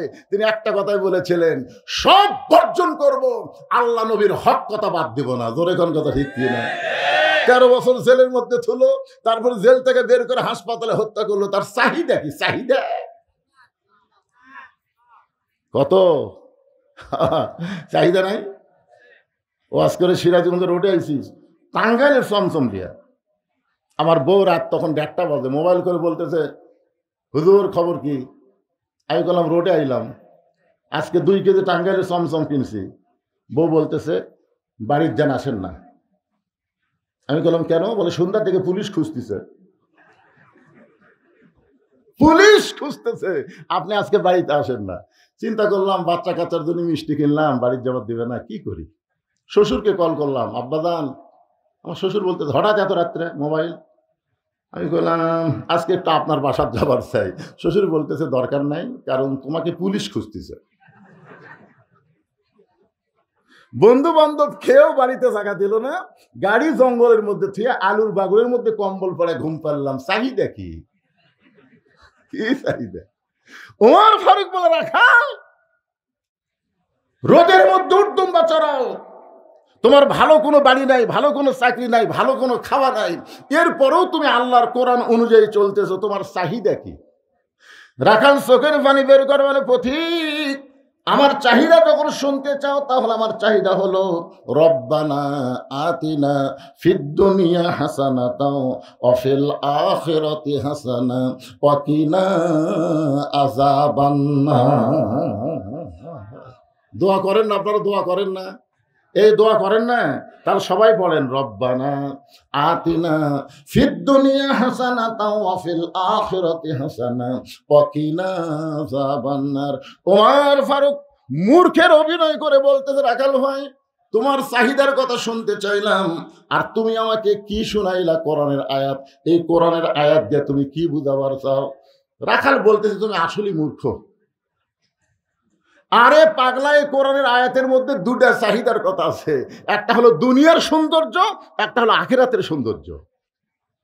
দুনিয়ার সৌন্দর্য হলো মহামানব হযরত উমরকে আমি এক নজর দেখতে চাই, যে উমর আল্লাহর কোরআন দিয়ে রাষ্ট্র চালানোর কারণে আমার মতন রাখাল না থাকে আল্লাহকে কলিজার মধ্যে জায়গা দিবার পারছি। সেই উমরকে খালি একটা নজর দেখতে পারলে আমার দুনিয়ার চাহিদা আল্লাহ পুরা করবে। আমার 2 নম্বর চাহিদা হলো আমি রাখাল যখন মরে যাব, অধম রাখালকে আল্লাহ যেন জান্নাত দেন। ওমর ফারুক দৌড়ে গিয়ে রাখালের হাতটা খফ করে ধরে এভাবে 3টা চুমা খেয়ে বলতেছে রাখাল ভাই, তোমার 2 নম্বর চাহিদা আল্লাহ পুরা করছে, মরার সঙ্গে সঙ্গে আল্লাহ তোমাকে জান্নাত দিবে। আপনারা সুবহানাল্লাহ কন, কিন্তু রাখাল সুবহানাল্লাহ কয় না। ওমর ফারুক বলে রাখাল সুবহানাল্লাহ বলো। রাখাল সুবহানাল্লাহ বলে না, সঙ্গে সঙ্গে উমর ফারুক আল্লাহর কোরআন তেলাওয়াত করতেছে।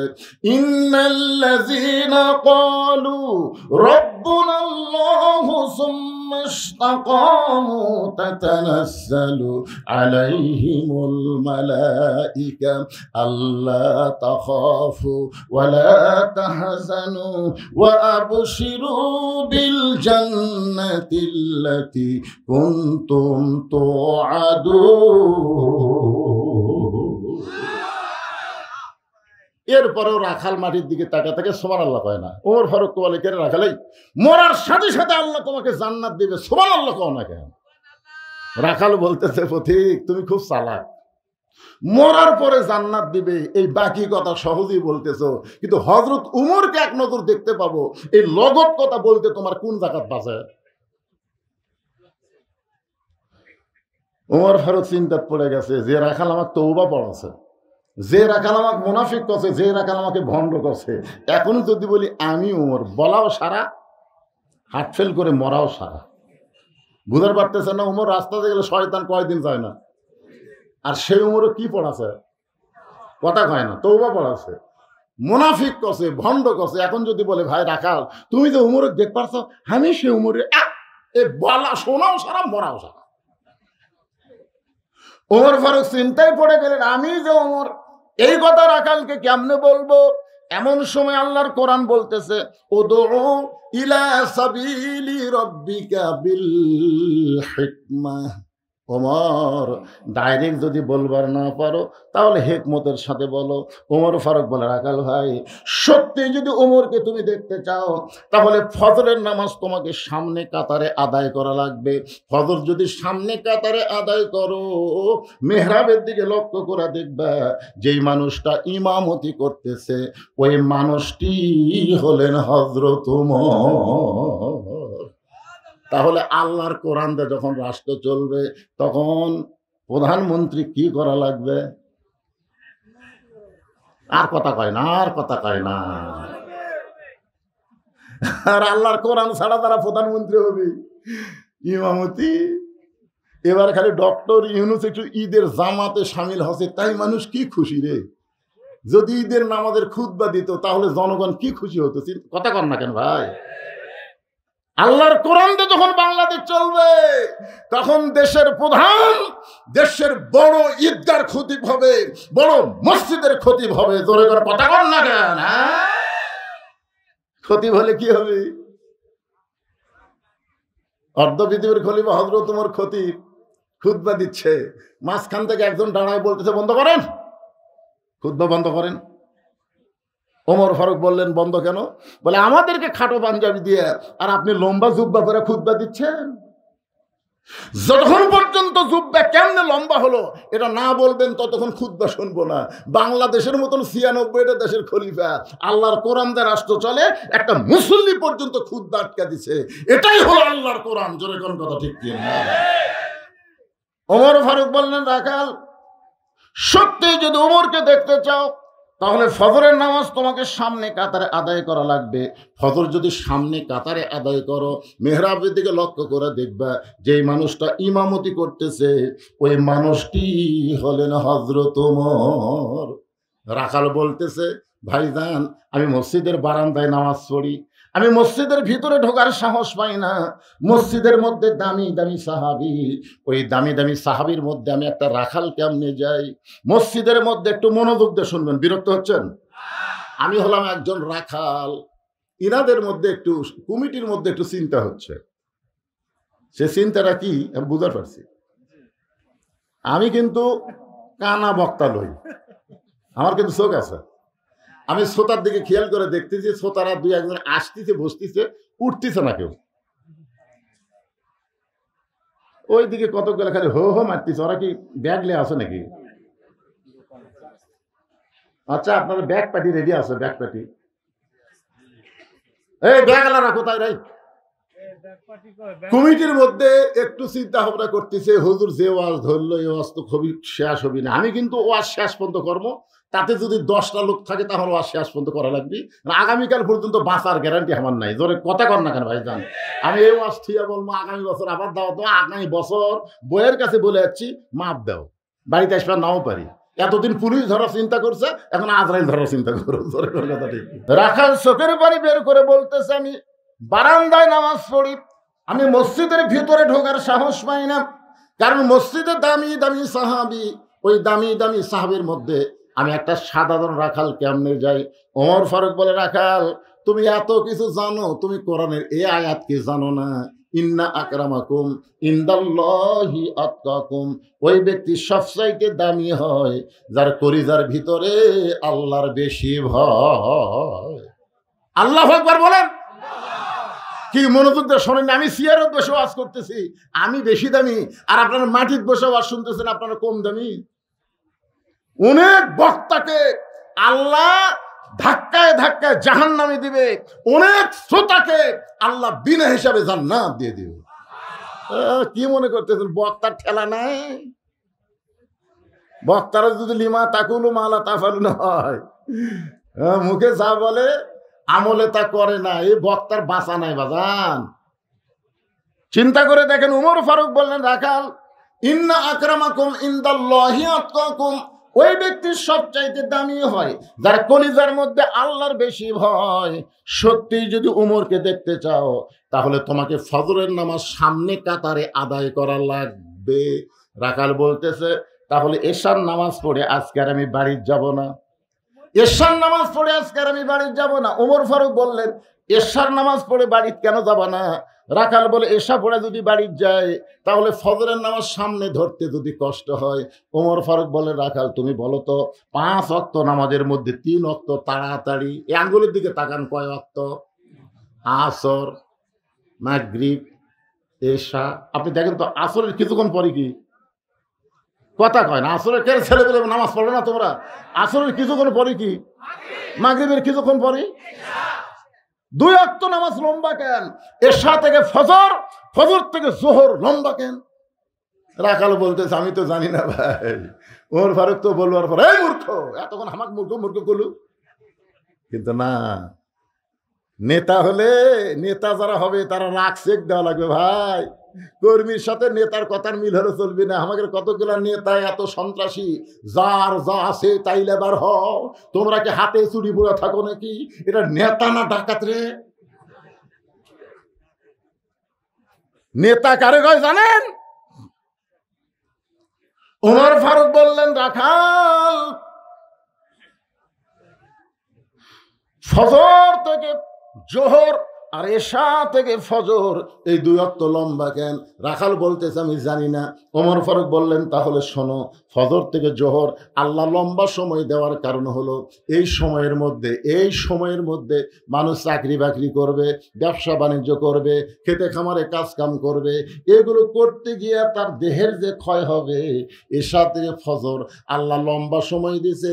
এই লম্বা সময় যদি ঘুম পাড়ে, ওই ক্ষয়গুলো আল্লাহ ঘুমের মধ্যে পুরা করে দিবে।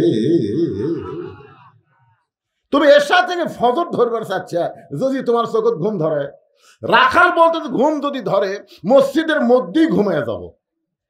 যেই বলছে মসজিদের মধ্যে ঘুমাবো, উমর ফারুক চেহারা রক্তের মতো লাল করে, মসজিদের মধ্যে ঘুম পাড়ার দলিল দে। মসজিদের মধ্যে ঘুম পাড়ার দলিল থাকা লাগবে না? ঘুম পাড়া তো দূরের কথা, যোহর নামাজ পড়ে সবাই চলে গেছে, ওরা 3 জন 4 ফ্যানটা গল্প করতেছে। 1-8 ঘন্টা হয় গল্প ছাড়ে না। 2 কান্দে 2 ফেরেশতা বলতেছে, আল্লাহ সবাই নামাজ পড়ে চলে গেল, ফাইদা কুদিয়াতে সলা ফান্তাসুর ফেলার। তেহারা 3 জন 4 ফ্যানটা গল্প করতেছে, রেজাল্ট কি? আল্লাহ বলতেছে রেজাল্ট হলো ওই যে ফ্যান ঘুরতেছে, এই ফ্যান ঘোরার কারেন্টের বিল এই 3 জন যদি আলাদাভাবে পরিশোধ না করে, এরা জান্নাত যাওয়ার পারবি না। কারণ মসজিদের বাপের ঘর না, যে ইচ্ছা মতো ফ্যান ঘুরাবি। জোরে কোন কথা ঠিক কথা বল না কেন? আগে ছোটবেলা দেখছি কাঁচা পেঁয়াজ খাইয়ে, রসুন খাই কেউ মসজিদ ঢুকলে মুরব্বীর তা কুনের ঘুতে পারছে, তোর মুখ পেঁয়াজ গন্ধায়। ফেরেশতারা দুর্গন্ধ সহ্য করতে পারে না। কাঁচা পেঁয়াজ রসুন খায় মসজিদে ঢোকেনি, আর এখন মসজিদের মধ্যে পেঁয়াজ কাটতেছে, কাটতেছে। কে ভাই পেঁয়াজ কাটতেছে?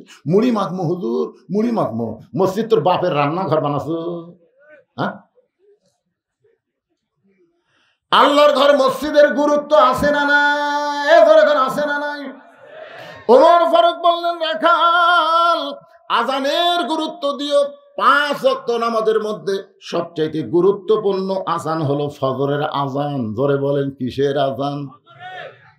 ফজরের আজানের মধ্যে একই শব্দ 2 বার কয়। যুবকেরা তোমরা শুনবার পাও?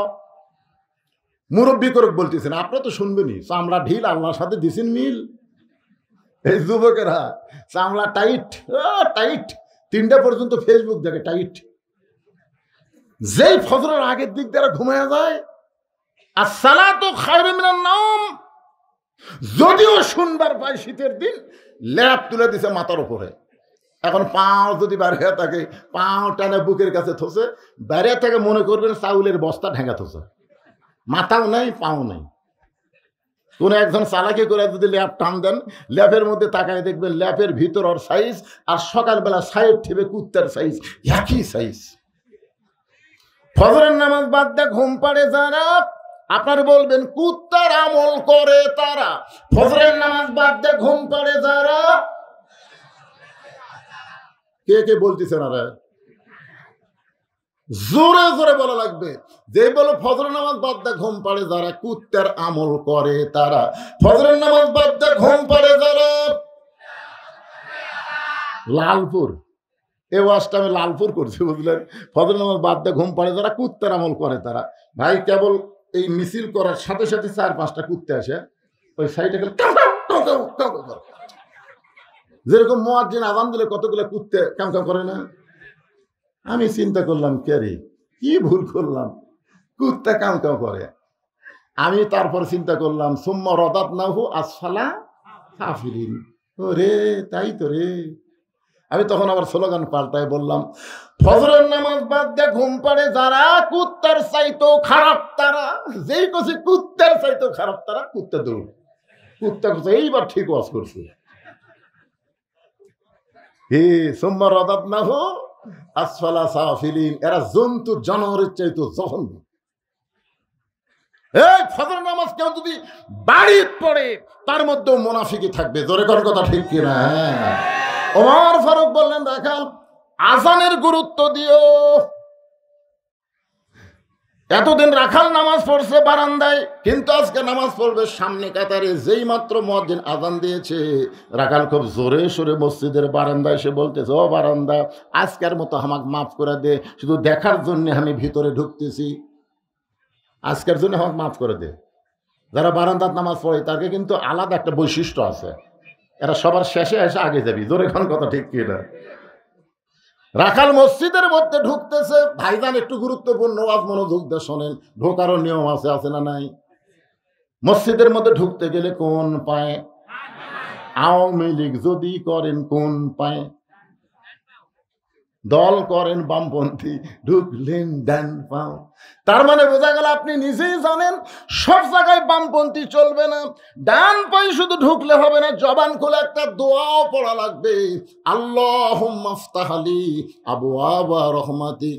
এই দোয়াটা পড়ে রাখাল সামনে কাতারে যাবার চাই, প্রত্যেকটা সাহাবী নড়ে সরে রাখালকে যাওয়ার রাস্তা করে দেয়। রাখাল মনে মনে কয়, আল্লাহ এতদিন বারান্দার থেকে মনে করলাম ভিতরে দামি দামি, কিন্তু আজকে ভিতরে ঢুকে দেখতেছি আমিও যা এরাও তাই। ভিতরে না ঢুকলে বোঝা যায় না, ইসলামের ভিতরে ঢুকলে বুঝবেন প্রত্যেকটা মুসলমান ভাই ভাই। জোরে কোন কথা ঠিক কি না? এই জন্য আল্লাহ বলেছেন উদখুলু ফিস-সিলমি কাফা। ভিতরে না ঢুকলে বোঝা যাবে। এসপি সাহেব সামনে কাতারে দাঁড়াইছে, একটা মুসল্লি না হলে কাতার পুরা হচ্ছে না। এসপি কয় কাতার পুরা হচ্ছে না, দেখি কোনো মুসল্লি আছে কিনা। তাকায় দেখে মসজিদের দরজার চৌকিদার খাড়া হয়ে আছে। কে খাড়া হয়ে আছে? ডাকতেছে, আয়। চৌকিদার বলে, না স্যার আপনি এসপি, আমি চৌকিদার। এসপি কয়, পাগলা তুই চৌকিদার আমি এসপি, ওটা বাইরের কথা, ভিতরের কথা তা লয় রে, আয় আয়। বারবার এসপি বলার পরে চৌকিদার ভিতরে ঢুকছে, কিন্তু সামনে আসে না। এসপি কাতার ছাড়িয়ে যায়, চৌকিদার কয় কে তোকে ডাকে আহিস না কেন? এই সামনে কাতারে এসপির কাছে খাড়া করে বলতেছে, তোর পায়ের গোড়ালি আমার পায়ের গোড়ালি মিল কর। এসপি গোড়ালির সাথে চৌকিদারের গোড়ালি। চৌকিদার বলে, স্যার খালি পায়ে থাকি, বেতন কম, গোড়া ফাটা স্যার, আর আপনার পায়ের গোড়া তেল তেলা, যদি ঘষ্টন লাগে। তুই আমি ভাই ভাই, গোড়ালি ফাঁক করার কোনো যোগ্যতা নাই। চৌকিদার মনে মনে কে, আল্লাহ রে, ভিতরে এত শান্তি, এটা তো বাইরে থেকে বোঝা যাবে না। আজকে বেয়ানামাজিকে বলতেছি, বেপর্দাকে বলতেছি, বাহির থেকে কে কি বললো ওইটা শুনবেন না। ইসলামের ভিতরে, কোরআনের ভিতরে চলে আসেন, আল্লাহ দান করবে। জোরে গান কথা ঠিক কিনা? কে কি বলে সেটা শুনবেন না, ভিতরে কি শান্তি। চৌকিদার আমি দুই ভাই, সুবহানাল্লাহ কবেন না? রাখাল যাইতে যাইতে একেবারে সামনে কাতারে মেহরাব বরাবর। উমর ফারুককে দেখতে যেন সহজ হয়, এজন্য মেহরাব বরাবর প্রথম কাতারে দাঁড়ায় রাখাল 2 রাকাত সুন্নত নামাজ পড়েছে। মসজিদের মধ্যে ঢুকে ফজরের আগে 2 রাকাত সুন্নত আছে না নাই? আপনারা পড়েন? 2 রাকাত সুন্নত নামাজ পড়ে রাখাল চুপটি করে বসে গেছে। এমন সময় এক মুসল্লি মসজিদের মধ্যে ঢুকে দেখে জায়গা নেই। এমন সময় এক মসজিদের মধ্যে ঢুকে দেখে জায়গা নেই। কিরে আমার জায়গাতে কে বসলো রে? মানে নামাজ পড়ে কোথায়? বারান্দাত। আজকে সে এমন জায়গায় বসিছে, ওই জায়গাতে একটা সাহাবী বসতো। সাহাবীর নাম হলো ওসমান গনি। জোরেকার নাম কি? ওসমান গনি বলতেছে, আমার জায়গাত। আপনারা বলেন তো, ইমামের জায়গা নির্দিষ্ট আছে, মুসল্লির কোনো জায়গা নির্দিষ্ট আছে? তাহলে ওসমান গনি কেমনে বলে যে আমার জায়গা? বলার পিছনে কারণ হলো আল্লাহ রাসূল বলেছেন, হাদিসটা খেয়াল করে শুনবে। আল্লাহ রাসূল বলেছেন, আমি যখন ইমামতি করব, আমি বরাবর যিনি পিছনে দাঁড়াবে তার নাম আবু বকর। আবু বকর যখন ইমামতি করবে, আবু বকর বরাবর যিনি পিছনে দাঁড়াবে তার নাম হলো ওমর। ওমর যখন ইমামতি করবে, ওমর বরাবর পিছনে যিনি দাঁড়াবে তার নাম হলো ওসমান।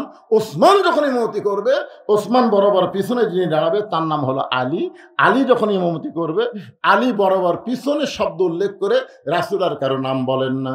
সমস্ত সাহাবীরা বলেন, ইয়া রাসূলুল্লাহ, হযরত আলী যখন ইমামতি করবে, আলী বরাবর পিছনে কে দাঁড়াবে? রাসূল বললেন, মা ইয়ানতিকু আনিল হাওয়া ইন হুয়া ইল্লা ওয়াহয়ুহা। আমি নবী ততক্ষণ পর্যন্ত বলতে পারি না যতক্ষণ পর্যন্ত আল্লাহ বলার হুকুম না দেয়। এই আলী পর্যন্তই হলো খোলাফায়ে রাশেদিন। তাহলে ওমর ফারুক যখন ইমামতি করবে, ওমর ফারুক বরাবর কে দাঁড়াবে? ওসমান গনি, কিন্তু দেখে জায়গা দখল। আল হায়াউন ওসমান, ওসমান গনি সরম বেশি, নরমও বেশি, মনে করছে আমার জায়গায় বসিছে থাক। কাছে আসে দেখে রাখালের পাশে ফাঁকা জায়গা, ওই ফাঁকা জায়গায় 2 রাকাত সুন্নত পড়ে রাখালের দিকে 3 বার তাকাছে, 3 বার। কোনোদিনও দেখেনি, আজকে প্রথম দেখতেছে, বুঝলেন না? সরাসরি দেখবার পারতেছে না, বুঝলেন না? রাখাল কিন্তু তাকে আছে, কে একবার দেখলো।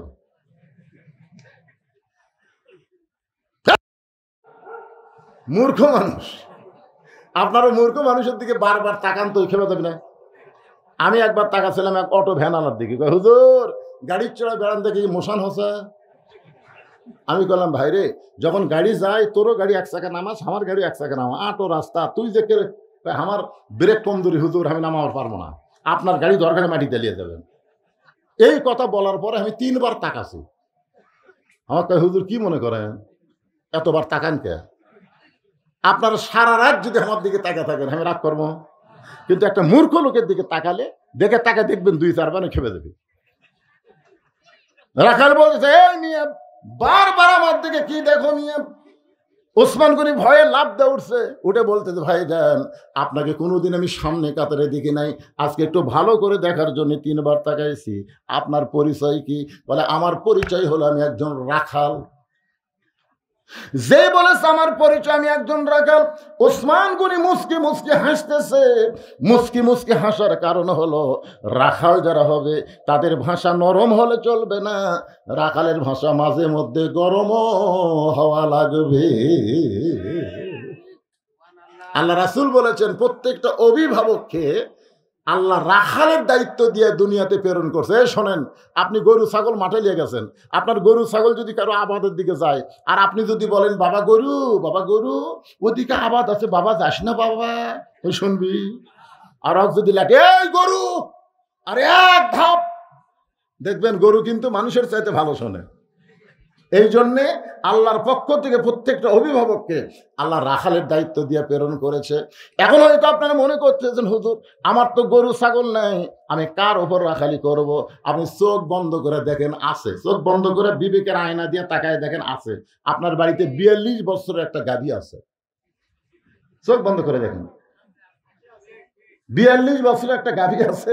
এখন ভাইয়ের ডার কত বয়সের আমি জানি না, আমার ডার মুরব্বী কি বুঝতে পারতেছেন না, রাগ করে বসে আছে। 42 বছরের একটা গাভী আছে, 22 বছরের একটা আড়িয়া আছে, 17 বছরের একটা বকনা আছে। গাভী হচ্ছে বউ, আড়িয়া হচ্ছে বেটা, বকনা হচ্ছে মেয়ে। আপনার বলেন তো এই 3টার উপর আপনার রাখালি করার দায়িত্ব আছে না নাই? তা আপনি যে এশার নামাজ পড়ে বাড়ি গেলেন, আপনি সামনে কাতারে এশার নামাজ পড়লেন, পড়ে বাড়ি যাচ্ছেন, আর মনে মনে চিন্তা করতেছেন আমার ম্যাডাম এখন এশার নামাজ পড়তেছে, আমি মসজিদে বললাম আমার বাড়িয়ালি এশার নামাজ যায় নামাজে পড়তেছে বাড়িতে। এই নিয়ত করে বাড়ি ঢুকে দেখেন আপনার ঘরের মধ্যে হরি হরি হরি হরি হরি হরি হরি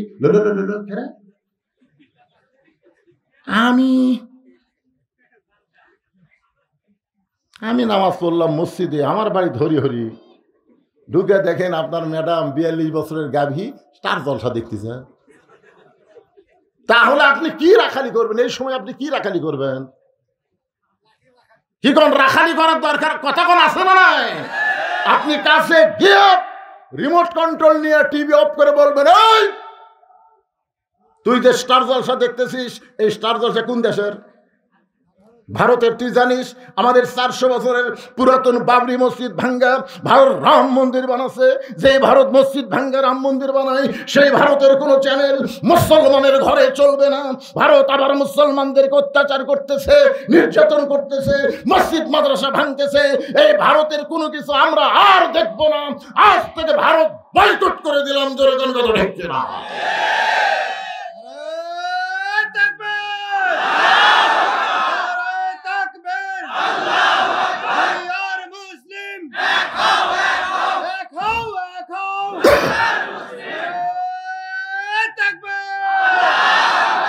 আপনার বউকে যদি আপনি বাবরি মসজিদের কাহিনীটা ঠিক মতো শোনার পারেন, বিশ্বাস করেন মেয়ে মানুষের মন খুবই নরম, ওই আর জীবনে ভারতের চ্যানেল দেখতে না।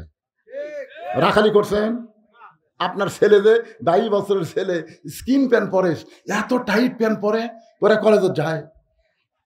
ছেলে আপনি 9টার সময় কলেজে গেল, সন্ধ্যার সময় বাড়িতে আসলো, এত টাইট ফুল প্যান্ট। আপনি কি কোনোদিন রাখালি করছেন? কে রে বাবা? এ বাবা শোনো, মুসলমানের বেটা কাপড় থাকবে টাকনুর উপরে আর পরবা নাভির উপরে, নাভির উপর থেকে টাকনুর উপর, জোরে কোন কথা ঠিক কিনা? আর এত টাইট ফুল প্যান্ট পরছো, এই ফুল প্যান্ট পরে তুমি কি 9টার থেকে সন্ধ্যা পর্যন্ত পেশাব করনি? এটা রাখালি করতেছে। লোকমান তার ছেলের সাথে রাখালি করছে। এই জন্য আল্লাহ কোরআন একটা সূরাই দিয়েছে লোকমান। পিতা হয়ে আপনি বলতেছেন, আচ্ছা ঠিক আছে বাবা, তুমি এই ফুল প্যান্ট পরে পেশাব কেমনি করলে? সুন্দর করে বলবেন, আব্বু আমি তো এটা পরে বসবার পারিনি। তো কেমনি করলে? খাড়া হয়ে করছে আব্বু। তো খাড়া হয়ে পেশাব করলে কয়বার করছে? সকাল থেকে সন্ধ্যা পর্যন্ত 3বার করছি। তার 3বার পেশাব করে পানি, পানিও লিছি, টয়লেট লিছি। বাপ বলতেছে, পাগলা, পেশাব করে দাঁড়ায় পেশাব করে পানি লিয়ে তুমি মনে করছো পেশাব শেষ, এই মনে করে চেন টানছো, তারপরে কমপক্ষে 3 ফোঁটা পেশাব তোমার কাপড় পড়ছে। কারণ দাঁড়ায় পেশাব করলে পেশাব পুরোপুরি নিংড়ে না, কথা কন ঠিক কিনা? তো তুই 3 ফোঁটা, 3বার 3 থেকে 9 ফোঁটা, তো 9 ফোঁটা পেশাব যে তোমার ফুল প্যান্টের আন্ডার প্যান্টে পড়লো, ওই পেশাব শুকে যায় কি হলো? ওই পেশাব শুকে যায়, ওটি আবার জীবাণু হলো। এই জীবাণু দিয়ে তোমার ওই পেশাবের ছিদ্রতে ভিতরে ঢুকলো, কিছুদিন পরে তোমার যৌবন শক্তি নষ্ট হবে, আগা মোটা গোড়া চিকন হবি, তোমার সাথে কেউ বিয়ে দিবি? হাসতে ফেলতে ইন্ডিয়ান হারবার খাবে? আপনার ছেলেকে 22 বছরের ছেলেকে আপনি এইভাবে সুন্দর করে রাখালি করে বুঝাই দিবেন। মুসলমানের সন্তানকে 7 বছর থেকে তালিম দেওয়া লাগবে, 10 বছর থেকে নামাজ ধরার লাগবে। যদি নামাজ ধরাবার পারেন, ও আর টাইট ফুল প্যান্ট কোনোদিন পরবে না, ধরে কোন কথা ঠিক কিনা? এখন 17 বছরের বোকনা মানে আপনার মেয়ে। আপনার মেয়েকে আপনি মুসলমান হিসাবে কি তৈরি করবেন? ফাতেমা তৈরি করবেন না পরিমণি তৈরি করবেন? বাবা হিসাবে আপনার দায়িত্ব গ্রহণ করা দরকার। যদি আপনি ফাতেমা তৈরি করেন, আল্লাহ রাসূল বলেছেন, সাইদাতুন নিসাই আহলুল জান্নাহ ফাতেমাতুজ জোহরা, আমার ফাতেমা জান্নাতি নারীদের নেত্রী হবে। একদিন নবী ফাতেমার কাছে গিয়ে বললেন, ফাতেমা তুমি কি কখনো মনে করেছো তোমার বাবা আল্লাহর নবী বলে তুমি জান্নাতে যাবা? ফাতেমা বলতেছে, বাবা আমার বাবা শুধু আল্লাহর নবী না, আমার বাবা হলো বিশ্ব নবী। আমার বাবা হলো বিশ্ব নবী, আর বিশ্ব নবীর মেয়ে হওয়ার কারণে আল্লাহ কি আমাকে জান্নাত দিবে না? রাসূল হাত ধরে বললেন, ফাতেমা নবীর মেয়ে হওয়ার কারণে তুমি জান্নাতে যাবার পারবা না। জান্নাতে যদি যাবার চাও তাহলে জান্নাতের আমল করে তোমাকে জান্নাতে যেতে হবে। ফাতেমা বললেন, বাবা মেয়েদের জন্য জান্নাতের আমল কি বাবা? রাসূল বললেন, মাত্র 4টা আমল করবা। 1 নম্বর হলো নামাজ, 2 নম্বর রমজান মাসে রোজা, 3 নম্বর সতীত্বের হেফাজত পর্দা করা, আর 4 নম্বর স্বামীর কথা মতো চলা। এই 4টি আমলের মধ্যে পর্দাটা হলো সবচাইতে গুরুত্বপূর্ণ আমল ফাতেমা। এই পর্দার মধ্যে যদি থাকতে পারো, বাকি 3টা আমল আল্লাহ তোমার জন্য সহজ করে দিবে। আমার মা বোনেরা যারা পর্দার অন্তর আছেন গো মা, কেউ যদি আপনাদের বলে কোরআনের দল ক্ষমতা গেলে পর্দার মধ্যে রাখতে হবে, আল্লাহ কোরআনে বলেছেন, অকরনা ফি বুয়ুতিকুন্না ওয়ালা তাবাররাজনা তাবাররুজাল জাহিলিয়াতিল উলা। যে মেয়েরা পর্দার মধ্যে থাকবে, ওই মেয়েদের আকাঙ্ক্ষা আল্লাহ দূর করে দেয়। ওই মনের মধ্যে পর্দায় থাকলে শান্তি হয়, যেই জিনিসটা হাতে পাবে 10কে আল্লাহ 100 বরকত বানায়া দিবে। ধরে কোন সুবহানাল্লাহ। ওই মেয়েটা পরপুরুষের উপর কোনোদিন লালায়িত হবে না, পরকীয়া প্রেম চলবে না। স্বামী স্ত্রীর মধ্যে আলাদা জান্নাতে একটা মহব্বত হবে। হুন্না লিবাসুল লাকুম ওয়া আনতুম লিবাসুল লাহুন্না। স্বামী হলো বিবির পোশাক, বিবি হলো স্বামীর পোশাক। পুরুষের দরকার তার বউকে পর্দায় রাখা, আর মেয়ের দরকার সবসময় পর্দার মধ্যে থাকা। এই পর্দার মধ্যে যদি মা থাকতে পারেন, ফাতেমার সঙ্গে আল্লাহ জান্নাত দিবে। গভীর রাত্রে ফাতেমাকে হযরত আলী কবর দেওয়ার পরে আল্লাহকে বলতেছে, আল্লাহ এই ফাতেমার পর্দা কবুল করে নাও। এই দোয়া করার পরে তাকায় দেখে সামনে কয়েকটা পুরাতন কবর দেখা যায়। এই মাত্র ফাতেমার নতুন কবর দেখতে পাই না। হযরত আলী জান্নাতুল বাকি দৌড়ায় বলে, ফাতেমার কবর, ফাতেমার কবর। কে যেন বলতে চালি রে, ফাতেমা পর্দা নিশি, আমি আল্লাহ জোহরা ডিগ্রি দিয়া ফাতেমার কবরটাকে কিয়ামত পর্যন্ত পর্দা করে দিয়েছি। ওসমান গনি বললেন, ভাইজান আপনাকে কোনোদিন দেখিনি তো, এই জন্যই 3 বার দেখছি ভাই। রাগ করছেন? রাখাল বলতেছে রাগ তো একটু হসেই, তো কোনোদিন দেখিনি আজকে প্রথম কাতারে, কারণ কি? রাখাল বলতেছে আমি বারান্দাত নামাজ পড়ি ভাই, আজকে বেকায়দা দেখার জন্য আসছি, আজকে দেখা হয়ে গেলে এই কষ্ট করে আমি আর এই জায়গাতে আসবো না, কারণ বারান্দাত নামাজ পড়ার মধ্যে যে মজা আছে সামনে কাতারও ছেড়ে নেই। যারা বারান্দাত পড়ে তারা জানে, নামাজ পড়ে শেষে এসে আগে যায়, সামনে কাতারে পড়লি এই যেই বার হবে দেখে দেখে নিয়ত করে ফেলা দিয়েছে 2-4 জন, আর কে রে কোন দিকে যাই রে। এখন সেই জন্য মসজিদ আবার তোদের লাঠি কি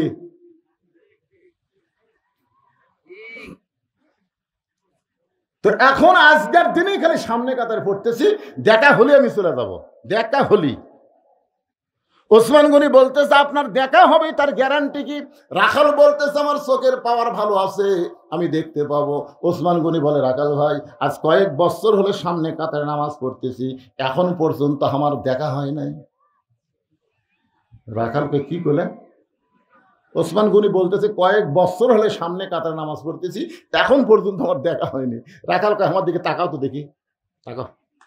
ওসমান গনি যে তাকাছে, চোখের মনি তো ঠিকই আছে, তো দেখা হয় না কেন?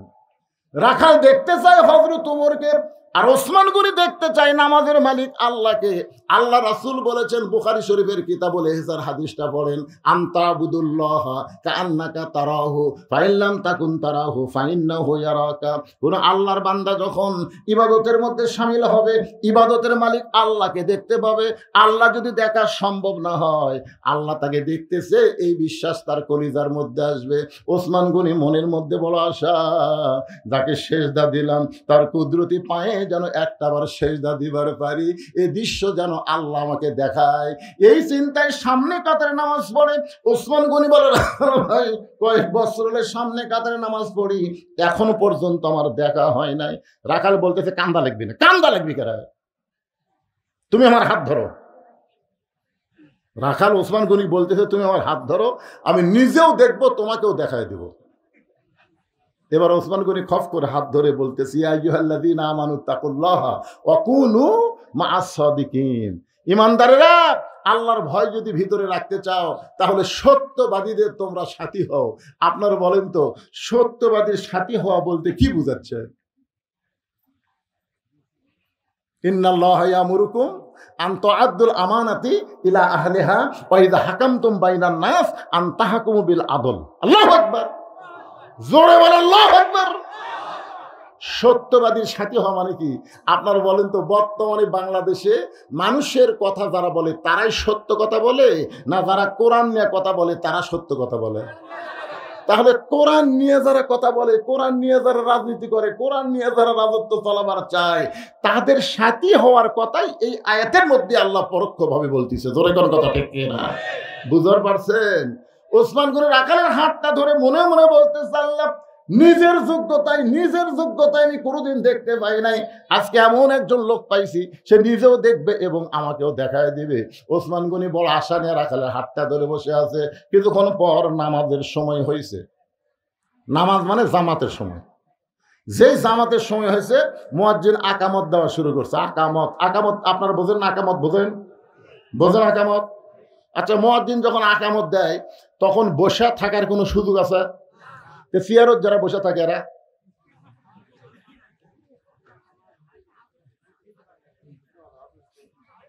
এই চেয়ারত যারা বসে থাকে, চেয়ারত আজ থেকে 20 বছর আগে গোটা বাংলাদেশের কোনো মসজিদ আমি চেয়ার দেখিনি পারে। দিন যাচ্ছে আর চেয়ার বাড়তেছে, হেঁটে হেঁটে আসে চেয়ারত বসে, হেঁটে হেঁটে আসে। 10 কেজি ব্যাগলে আসতেছে, ভ্যানওয়ালা বলতেছে চাচা ভ্যানত চড়েন চাচা, বাড়ি পৌঁছা দেবো 10 টাকা দেবো। 10 টাকার দাম আছে, তুই কি মনে করছিস হাঁটিয়া পারি না? এই 10 টাকা 10 কেজি ব্যাগলে হাঁটিয়া বাড়িতে আসে, ব্যাগ তুই মসজিদে এসে চেয়ার খুঁজতেছে, চাপ পাত খালি। আপনি জানেন মসজিদে নামাজ পড়লে 27 গুণ সওয়াব। ধরে কোন কয় গুণ? আচ্ছা, কিভাবে নামাজ পড়লে 27 গুণ সওয়াব কোন তো? কথা কোয়া লাগবে রে, কিভাবে? কাতার বেঁকা করে না সোজা করে? তো কাতার সোজা করা মানে পায়ের গোড়ালির সঙ্গে গোড়ালি মিল করা লাগবে। তো চেয়ার আর পাও কুটিরে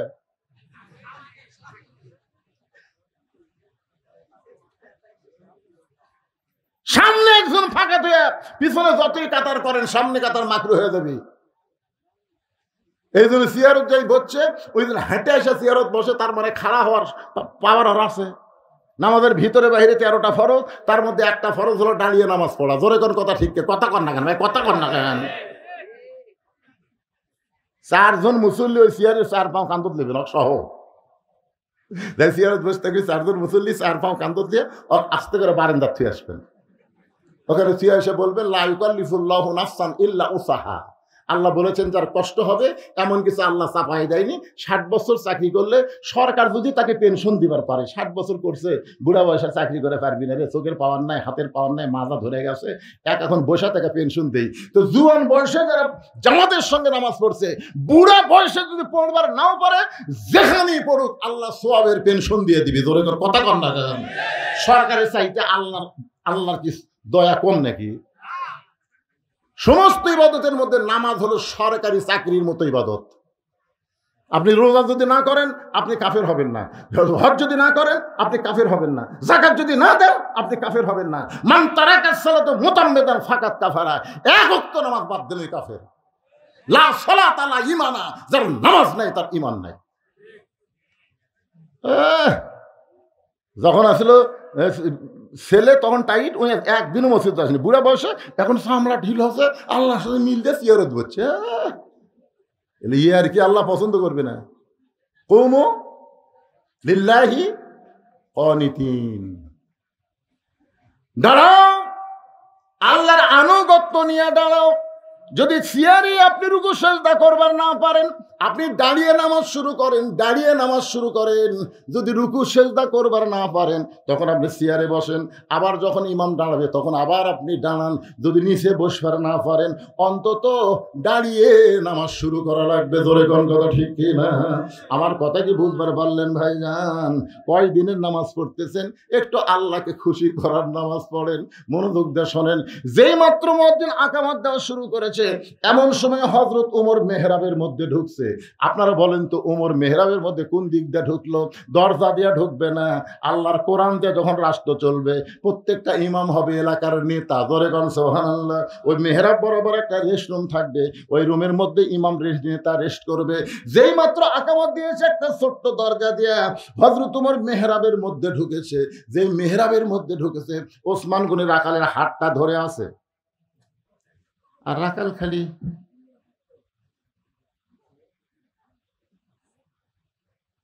কে রে, এই তো হক হলো। উমর দেখবার গেলে সামনে কাতার জালিবি তো রে হেললো কিংবা শোকাচ্ছে, আর ওসমান গনি হাত ধরে আছে। যেই মাত্র রাখাল বলেছে কতকামাতিস সালাম, কতকামাতিস সালাম, সঙ্গে সঙ্গে রাখাল আল্লাহু আকবার, আল্লাহু আকবার যেই কথা রাখাল ওসমান গনি হাত ছাড়া দিস। হাত ছাড়াতে বলতেছে ভাইজান ইমাম সাহেব ভুল করলে মানুষ লোকমা দেয়। এখন কতকামাতি সালা আকামতি শেষ হয়নি আর তুমি আল্লাহু আকবার লোকমা দিলে। রাখালকে এই জন্যই তো তুই কানা, এই জন্যই দেখবার আসা তুই দেখবার পাস না, এই জন্যই তুমি কানা, দেখতে এসে দেখতে পাও না। এই কথা বলার সঙ্গে সঙ্গে তৃতীয় কাতারের একজন মুসল্লি দৌড়ে এসে রাখালের হাতটা ধরে হ্যাঁচকা টান দিয়ে বলতেছে তোকে সামনে দেখে আমার সন্দেহ হয়েছে, এই পাগল তুই যারে কানা কানা বলে তিরস্কার করতেছিস এই মহামানবকে তুই চিনিস? রাখাল বলতেছে আমি বারান্দাত নামাজ পড়ি, আমি ভিতরের কাউকে চিনি না। সাহাবী বলতেছে পাগল রে, যেই মানুষটা তখন তোরা হাত ধরেছিল ওই মানুষটি হলো আল্লাহর নবীর ডবল জামাই ওসমান গনি। রাখাল ছোট বাচ্চার মতন কান্দে। এই জন্যই বারান্দাত নামাজ পড়ি, এই জন্যই মসজিদের ভিতরে কোনোদিন ঢোকার সাহস পাই না।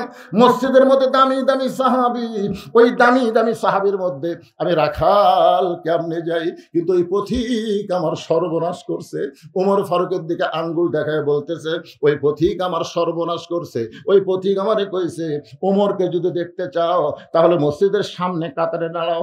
সারা জীবনের সাধনা একটা বার শুধু হযরত ওমরকে দেখতে চাই, আর ওমরকে দেখতে এসে ওই পথিক প্রতীককে যদি আমি দেখতে চাই তাহলে তোমরাই বলো। লোকমা দেওয়া ছাড়া তো আমার উপায় নাই। আমি আল্লাহু আকবার লোকমা দিয়া মেহরাব থেকে প্রতীককে সরাই দিব। ওই জায়গায় হযরত উমরকে আমি এক নজর দেখতে চাই। মসজিদের হাজার হাজার সাহাবীরা কাঁদতেছে। সমস্ত সাহাবীরা যখন কান্দে, রাখাল চিল্লায় বলে বারান্দায় নামাজ পড়া ভালো, এই ভিতরে কেন কান্দা কান্দি শুরু হয়ে গেল?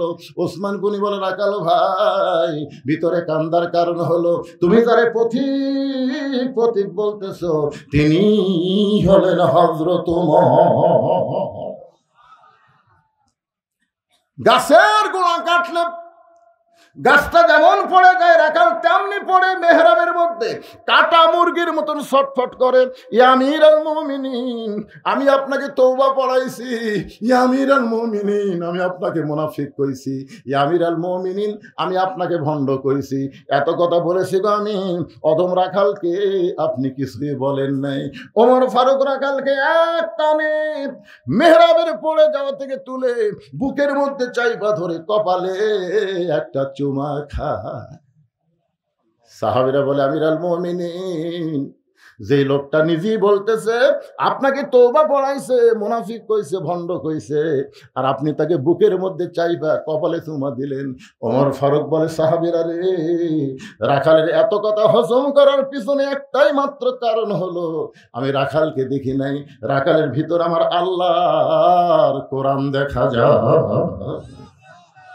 এই কোরআন শুধু শোনার জন্য না, এই কোরআনকে যদি বাস্তবে আমরা দেখতে চাই তাহলে বাংলার জমিনে আল্লাহর কোরআনের বিকল্প কোনো রাস্তা নাই।